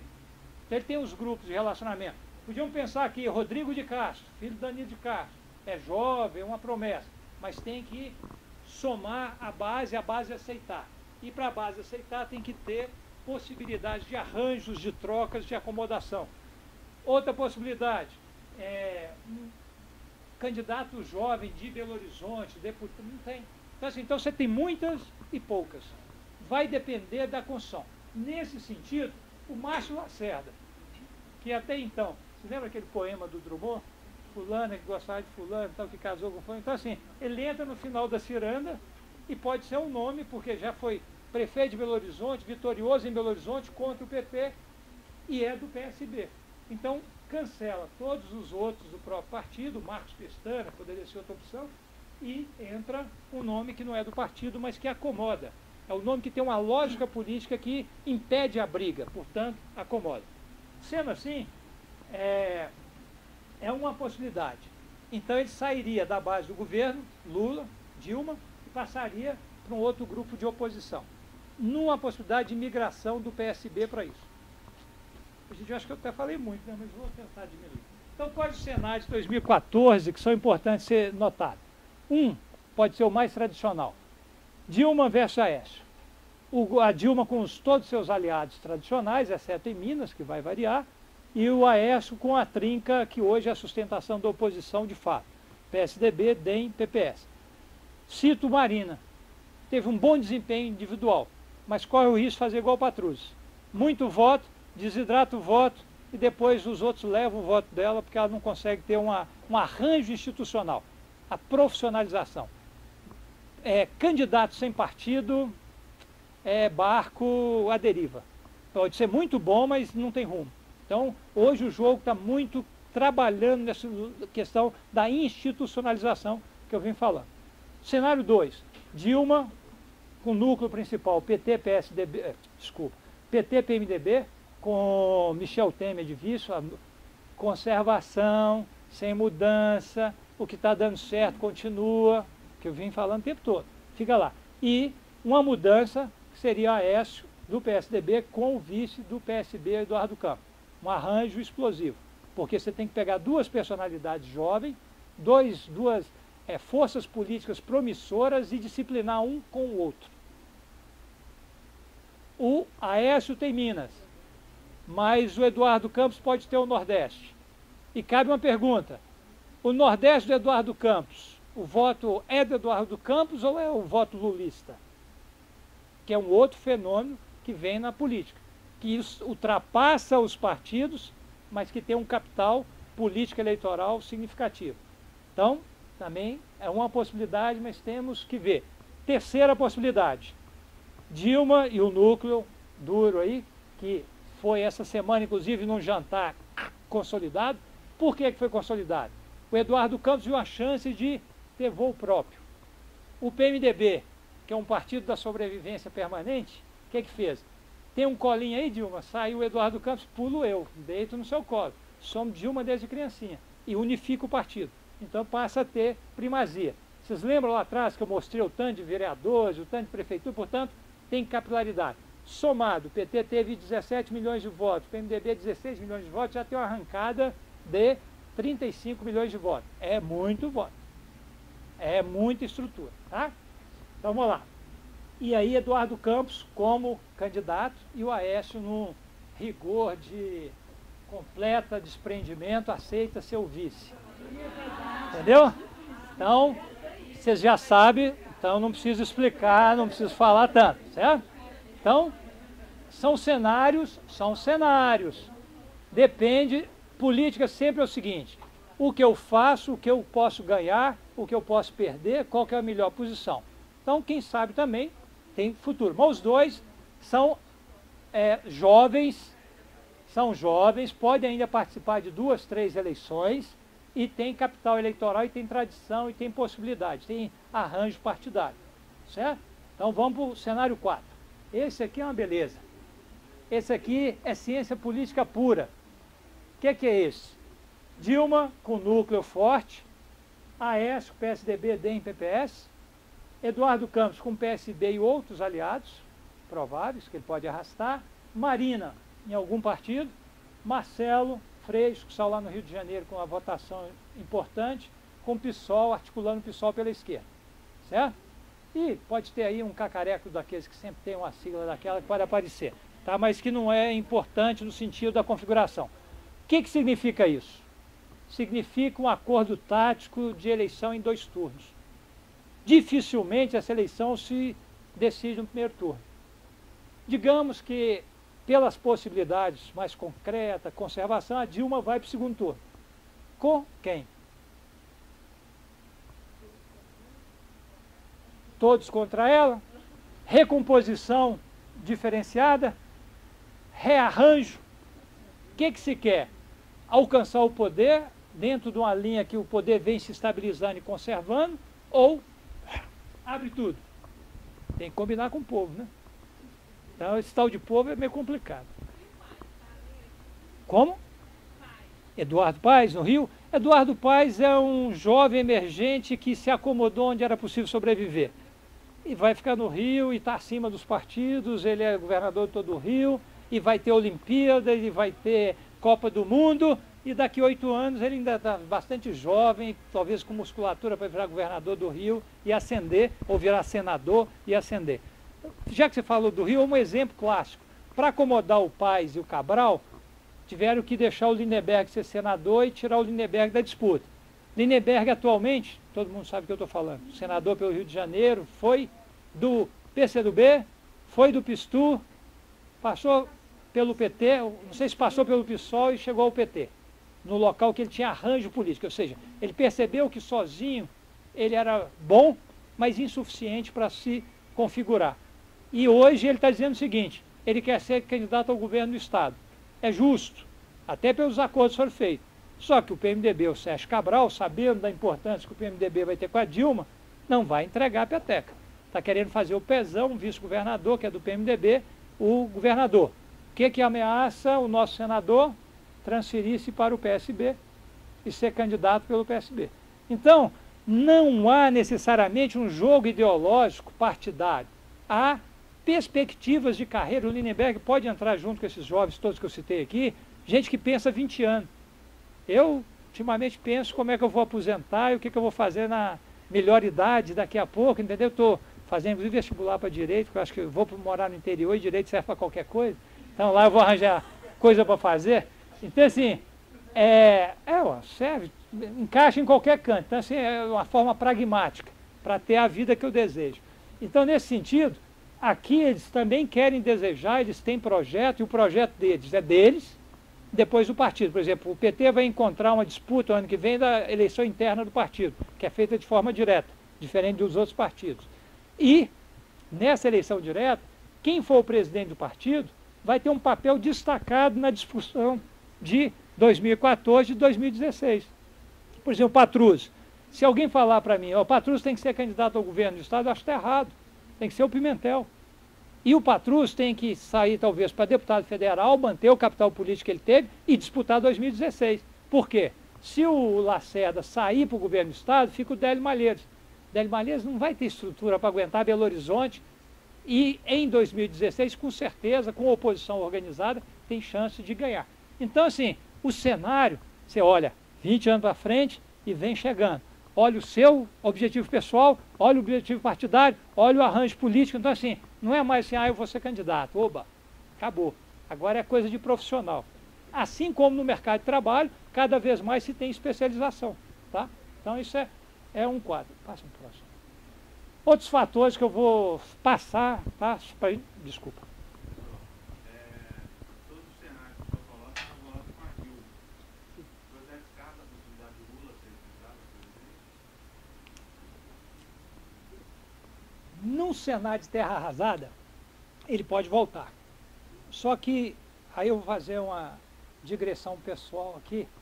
Acho que o Lula pôs o Haddad e disputou São Paulo, porque o projeto do Lula, na minha leitura, tá, como historiador e como simpatizante da causa dele, eu falo o seguinte, que o Lula às vezes, eu ia usar uma palavra, é muito aquilo, mas também é muito bom. Então, assim, ele é um cara de uma habilidade, de uma capacidade, mas também para atingir o projeto dele, às vezes ele chama o outro e fala assim, agora você agacha, agora eu sei, entendeu? Mas, e vai. Se for necessário, ele vai. No quadro político, eu acho pouco provável ser necessária a volta dele. Eu acho que pela aprovação da Dilma, pelo processo da economia, que está se recuperando, e o Brasil está resistindo à crise internacional, a Dilma vai chegar bem posicionada. Por quê? Porque o povo não quer mexer no que está dando certo. O voto tende a ser conservador. E nesse sentido, o conservador não é conservar o que é ruim, é conservar o que está dado.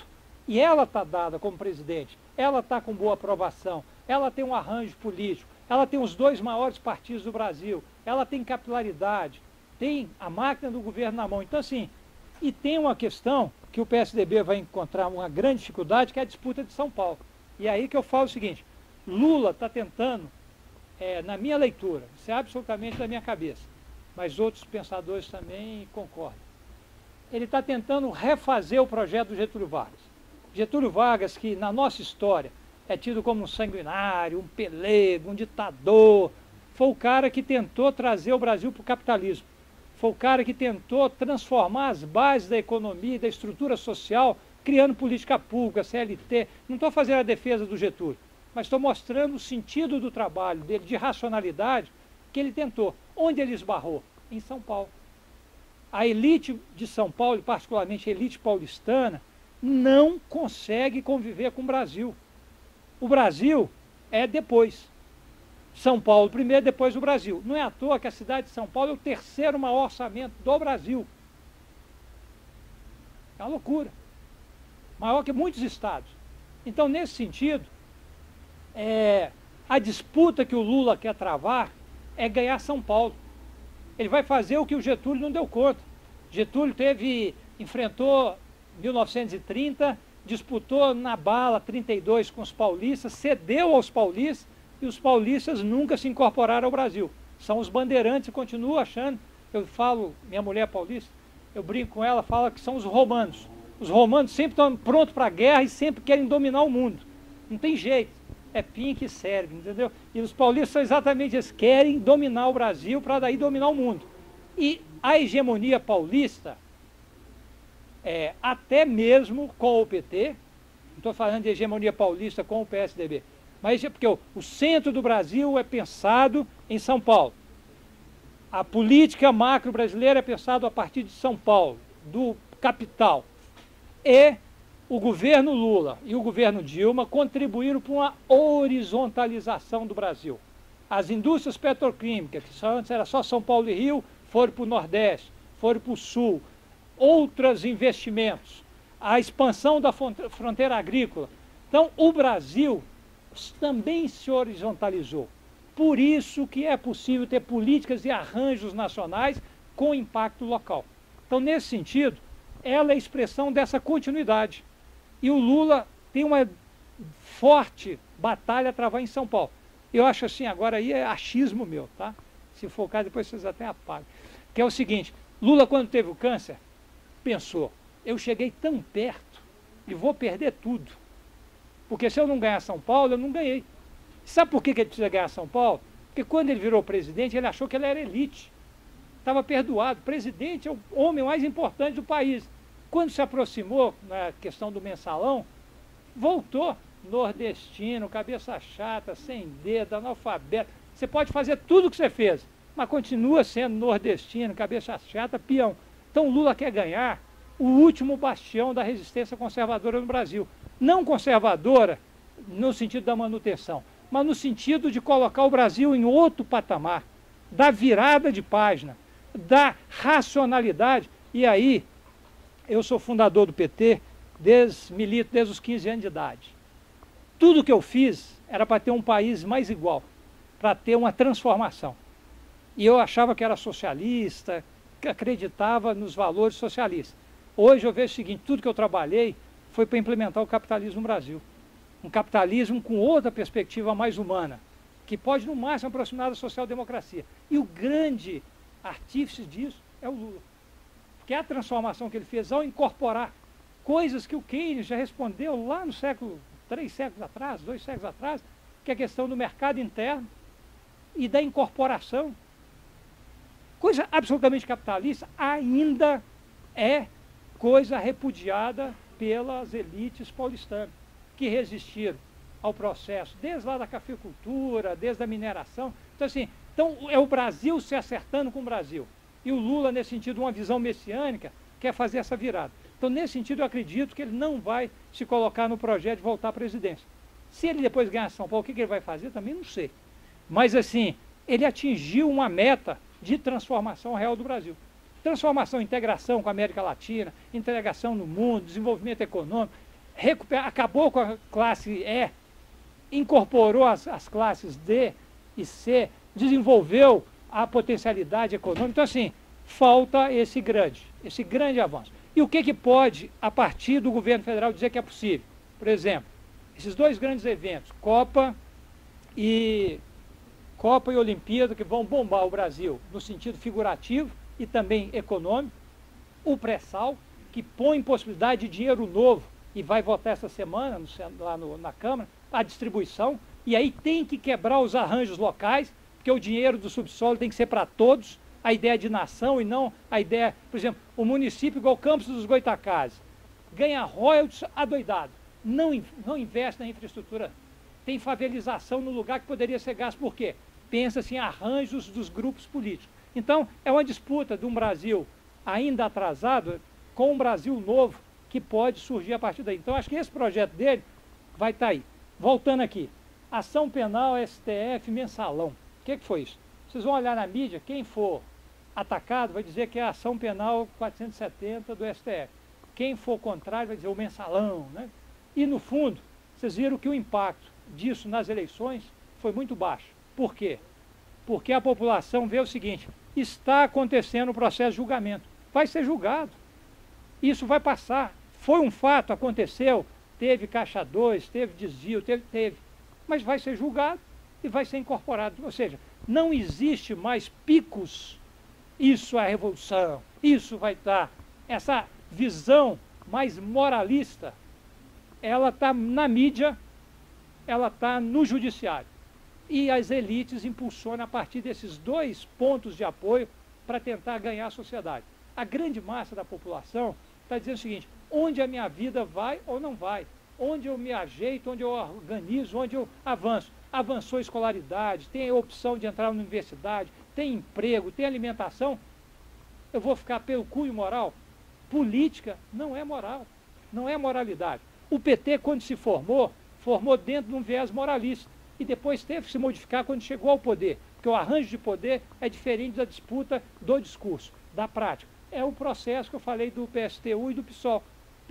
PSOL começa a entender que tem que entrar na arena institucional do jogo político. O PSTU continua ficando de fora. Se vocês olham aqui, qual que foi a métrica para participar dos debates aqui da eleição municipal? Quem tinha representação no Congresso? A Vanessa Portugal entrou com 6% na pesquisa, saiu com 2%. A Maria da Consolação, Consola, ou Maria, né, como ficou conhecido, saiu de 1% para 6%. Então, a mídia, a institucionalidade são espaços de disputa que tem que ser considerado. E aí a mídia não aceitou perder 2002. Não aceitou perder para o Lula, não aceitou perder a reeleição do Lula e continua tentando criar o sentido formador de opinião, só que só aceita a opinião dela. Ela se coloca como a opinião que tem que ser a opinião única. E isso, infelizmente, teve um rebatimento muito grande no processo do STF. Vocês percebem o debate, onde o próprio Joaquim Barbosa muitas vezes tem um cunho de promotor e não de juiz, de condenador e não de reflexão sobre a condenação. E aí a mídia faz um suporte. Quem leu a revista Época, que põe Joaquim e José, mostra o seguinte, me desculpe, é minha opinião, o Joaquim Barbosa é um medíocre. É um cara que subiu por méritos próprios, mas virou as costas para a sociedade porque queria fazer a carreira dele. E onde chegou, não olha para a sociedade como um todo. Foi escolhido por ser negro, sem nenhum demérito dos negros, mas para a questão de recuperar a dívida que o país tinha com os descendentes afrodescendentes. E lá se aliou à elite que é absolutamente contra a maioria dos afrodescendentes. Então, nesse sentido, pouco contribuiu. Agora, isso aí, no que vai dar, eu acho que tem uma discussão sobre a relação, que nós vamos falar daqui a pouco, do judiciário, legislativo e executivo, da relação da justiça e da política, e mais do que isso. Eu acho que começa a colocar em pauta, não sei como, a necessidade da reforma do judiciário. Até mesmo, se fosse para copiar os americanos, eleição direta para juízo, já que o povo é que decide, o povo é que paga, então também é um processo de democratização e não de cortes fechadas, meritocráticas, que só um homem decide por todos, sem ter que dialogar da sua posição. A economia, desculpa, tem os grandes eventos que vão ajudar e eu não vejo assim, o Brasil com possibilidade de grandes crises econômicas. Se tiver uma grande crise econômica mundial que rebata no Brasil, isso pode gerar uma mudança de cenário para Dilma. Se não, vai estável com grande possibilidade de avanço. Aí a mídia fala muito mal da política, mas sobrevive do financiamento dos órgãos públicos, inclusive forçando aos políticos a gastarem mais com mídia do que com projetos que poderiam ter retorno social. O próximo. Aqui, vocês vão ouvir sobre as eleições, eu pus aqui muitas caracterizações. Desideologização, ou sem ideologia, o processo político, despolitização, pulverização, pasteurização, quer dizer, se a gente olhar aqui, vai tudo no sentido negativo. Eu só chamo a atenção, não compre gato por lebre. Pode ter tudo isso, menos ideologia, mas não necessariamente é negativo. Pode ter um sentido de despolitização, no sentido do desgaste, do não interesse pela política. E as pessoas, 30% que não se sentem representadas, o que obriga o sistema a se pensar e até mesmo a discutir a questão de uma reforma política. Como representar aqueles que não querem ser representados, como fazer essa mudança. Pasteurização, isso ficou muito igual, o programa de um é muito parecido com o outro, os publicitários desenham o cara, esse cara é assim, o outro, parece que é a mesma coisa, então isso também gera o desinteresse, e gerando também um alto índice de abstenção, votos nulos e brancos. E aí é inclusive muito ruim, porque quem não vai votar fez uma escolha, não quer participar do processo. Quem vota nulo fez uma escolha de protesto, ninguém me representa, mas reconhece a eleição, tanto é que vai lá votar. Quem vota em branco é mais ou menos parecido com a abstenção. Não tem nada. Então, trabalha como se fosse uma coisa só e que a gente tem que saber também ver essas nuances. O próximo. Ufa! Passou Minas Gerais? Passou. Né? Conclusões. Eu acho que, já falei muito, não preciso responder, há um grau de institucionalização na política muito grande. Agora, isso, para mim, significa construção da democracia. Alternância de poder. Então, vai um, vai outro, vai um, vai outro. O sistema é estável. Não há crise política. Há mudança. Às vezes boas mudanças, às vezes mudança ruim, às vezes volta da tradição ruim, às vezes surgimento de novas tradições, mas é um processo de alternância de poder permitido dentro da democracia.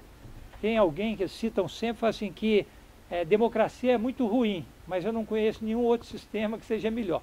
Então, nesse sentido, bom com ela, ruim com ela, pior sem ela.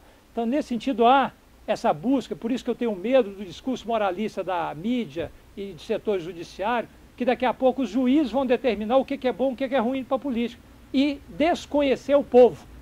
O povo não sabe votar, o povo não sabe escolher, o povo aí, quer dizer, o povo vai ser penalizado, marginalizado, criminalizado pelo que ele tem de melhor, que é a opinião.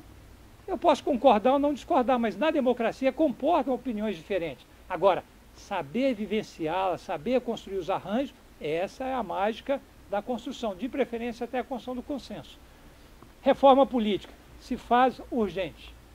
Não dá mais para ter 31 partidos, essa dispersão, tem que ter mais estabilidade. Não é o caso, acho, dos americanos, que concentram em 2 partidos, que também parecem muito iguais, mas assim, eu acho que tem que ter um pouco mais de arranjo, até para permitir que as pessoas conheçam essa diferença, identifiquem e façam as suas escolhas.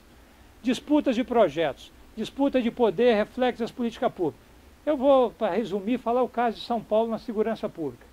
O governo federal tem a Polícia Federal, tem o Exército, tem inteligência, pode contribuir. Mas como tem projetos políticos de poder diferentes, não pode cooperar. Eu falei aqui antes e repito. Eu achava que o Rio de Janeiro era caso perdido. Eu acho que provou que não é. Que é possível. A cultura do Rio é uma cultura contaminada, que vai levar muito tempo para mudar, mas também tem que ser respeitado. Eu vivia fomentando um preconceito, que toda vez que alguém me convidava, assim, passa lá em casa, eu falava, é igual carioca. Pede para passar em casa, não dá o endereço. Me telefona, não dá o telefone. Entende? Então, esse é o típico do carioca. Aí fui fazer essa brincadeira com a prima minha que é carioca. Ela falou assim, lê do engano.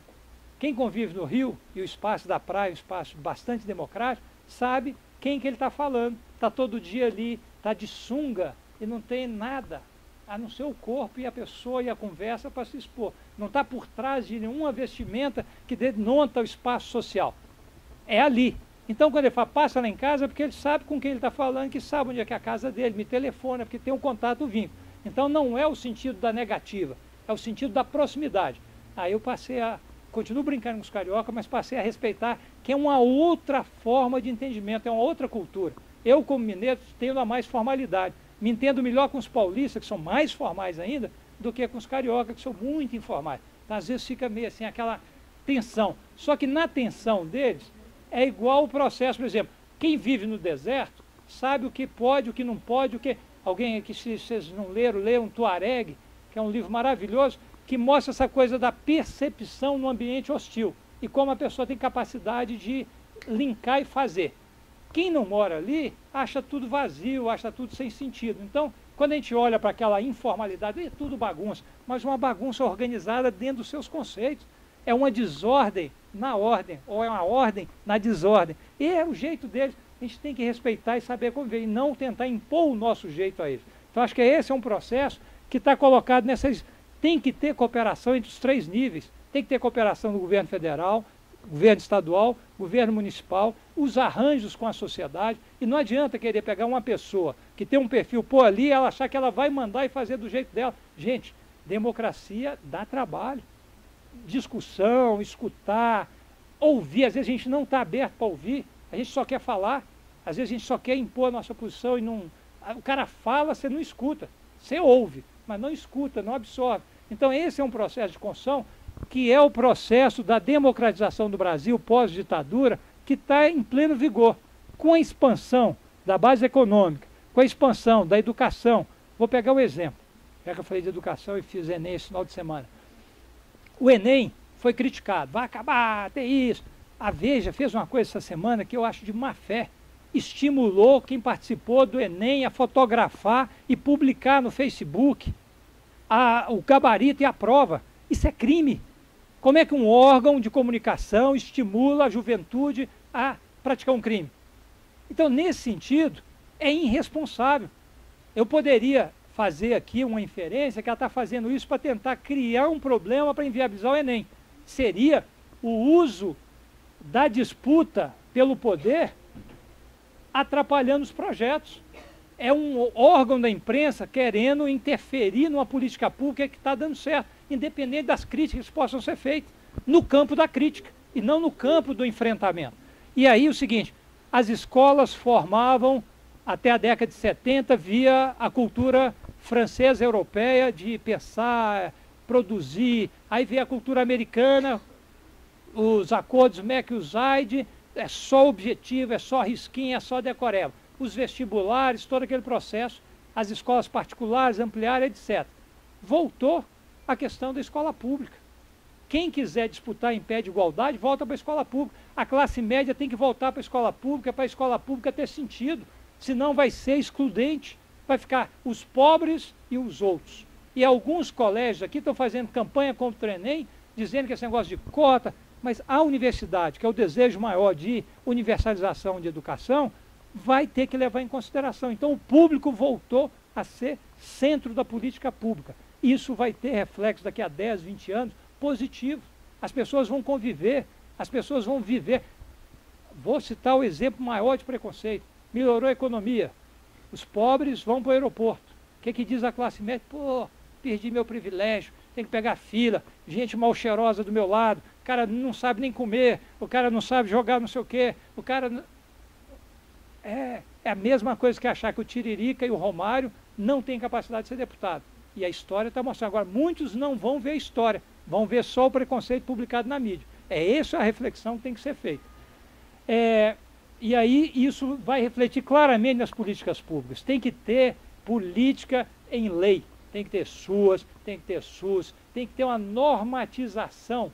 E para isso que os parlamentares têm que atuar, para que tenha participação popular na lei, para que o vereador tenha que prestar conta, que tenha transparência, não para ficar no discurso moralista, mas para a população saber o que está acontecendo e ter capacidade de dialogar e cobrar, mesmo que isso seja difícil, cada vez mais. Executivo, Legislativo e Judiciário. Eu acho que o Judiciário está tentando ocupar o espaço dos dois, e o Executivo já ocupa o espaço do Legislativo. Quase tudo que sai no Legislativo, raríssimas coisas, é pautado pelo Legislativo. Na sua maioria vem a pauta do Executivo. E agora o Judiciário quer fazer o papel já de guardião da cidadania. Em vez de deixar o cidadão ser o que ele já quer determinar qual cidadão é bom, qual cidadão é ruim. Só lembrando que quando foi feito o golpe militar de 64, os militares queriam acabar com a corrupção, acabar com os políticos, e deu no que deu. Espero que a gente forme novas gerações pensando antes errar junto do que acertar com um só mandando. Tá? E nem sempre um só manda sempre certo. Conservação, mudança com segurança. O exemplo dessa eleição. O povo quer mudança, mas não vai mudar para qualquer um, não. Primeiro turno, você tem um monte de gente que dispara. Ratinho Júnior, em Curitiba, Celso Russomano, em São Paulo, muitas novidades. Na hora da decisão, o povo escolhe aquilo que tem estrutura. Por isso que eu mostrei para vocês que tem cerca de 10 partidos que acumulam a maioria dos votos. Se a gente olhar nessas invenções aí de futebol e da Folha de São Paulo, Fernando alguma coisa lá que eu não lembro agora o nome, criou o G85. São as capitais e as maiores cidades acima de 200 mil votos, tá? Onde tem segundo turno. E diz que o G85 concentra a maioria do eleitorado no Brasil e que ali determina. Nesse G85, os 10 maiores partidos trocam. Um dia outro, uma aliança com outro, e ficam mais ou menos por ali. Ou seja, está tendo alternância de poder, existe um regime democrático, institucional, equilibrado. Se a escolha é boa ou ruim, daqui a 4 anos tem de novo. Eu brinco, quando eu trabalhei na BH Trans, eu brincava com o pessoal das comissões de transporte. Falei, gente, tem que ficar claro, carnaval e aumento de transporte é todo ano, então assim, vai ter. Se você vai organizar, vai brigar, você pensa aí, agora que vai ter, vai ter. Eleição de 2 em 2 anos. Talvez numa reforma política, concentrando em um mesmo pleito várias eleições para evitar esse desgaste, essa disputa de 2 anos a 2 anos, já se prepara para o próximo, que desgasta a máquina pública e a sociedade, talvez um processo de economia, de sinergia, de esforço, num processo mais estável, se aplica. A reforma política tem que vir nesse sentido, não para impedir a participação, mas para disciplinar sobre outra lógica e permitir que as pessoas tenham mais acesso e mais controle. A população já está fazendo isso, o eleitor já está fazendo. E eu já citei vários exemplos aqui de tradições positivas e negativas. Vamos ver se tem mais uma? Ai, acabou. Meu nome é Eugênio Pasqualini, meu e-mail, e muito obrigado pela atenção de vocês. Estou aberto se tiver mais alguma coisa para falar. E desculpa se eu empolguei e falei muito, mas professor de história que não empolga não é professor de história, deve ser de geografia.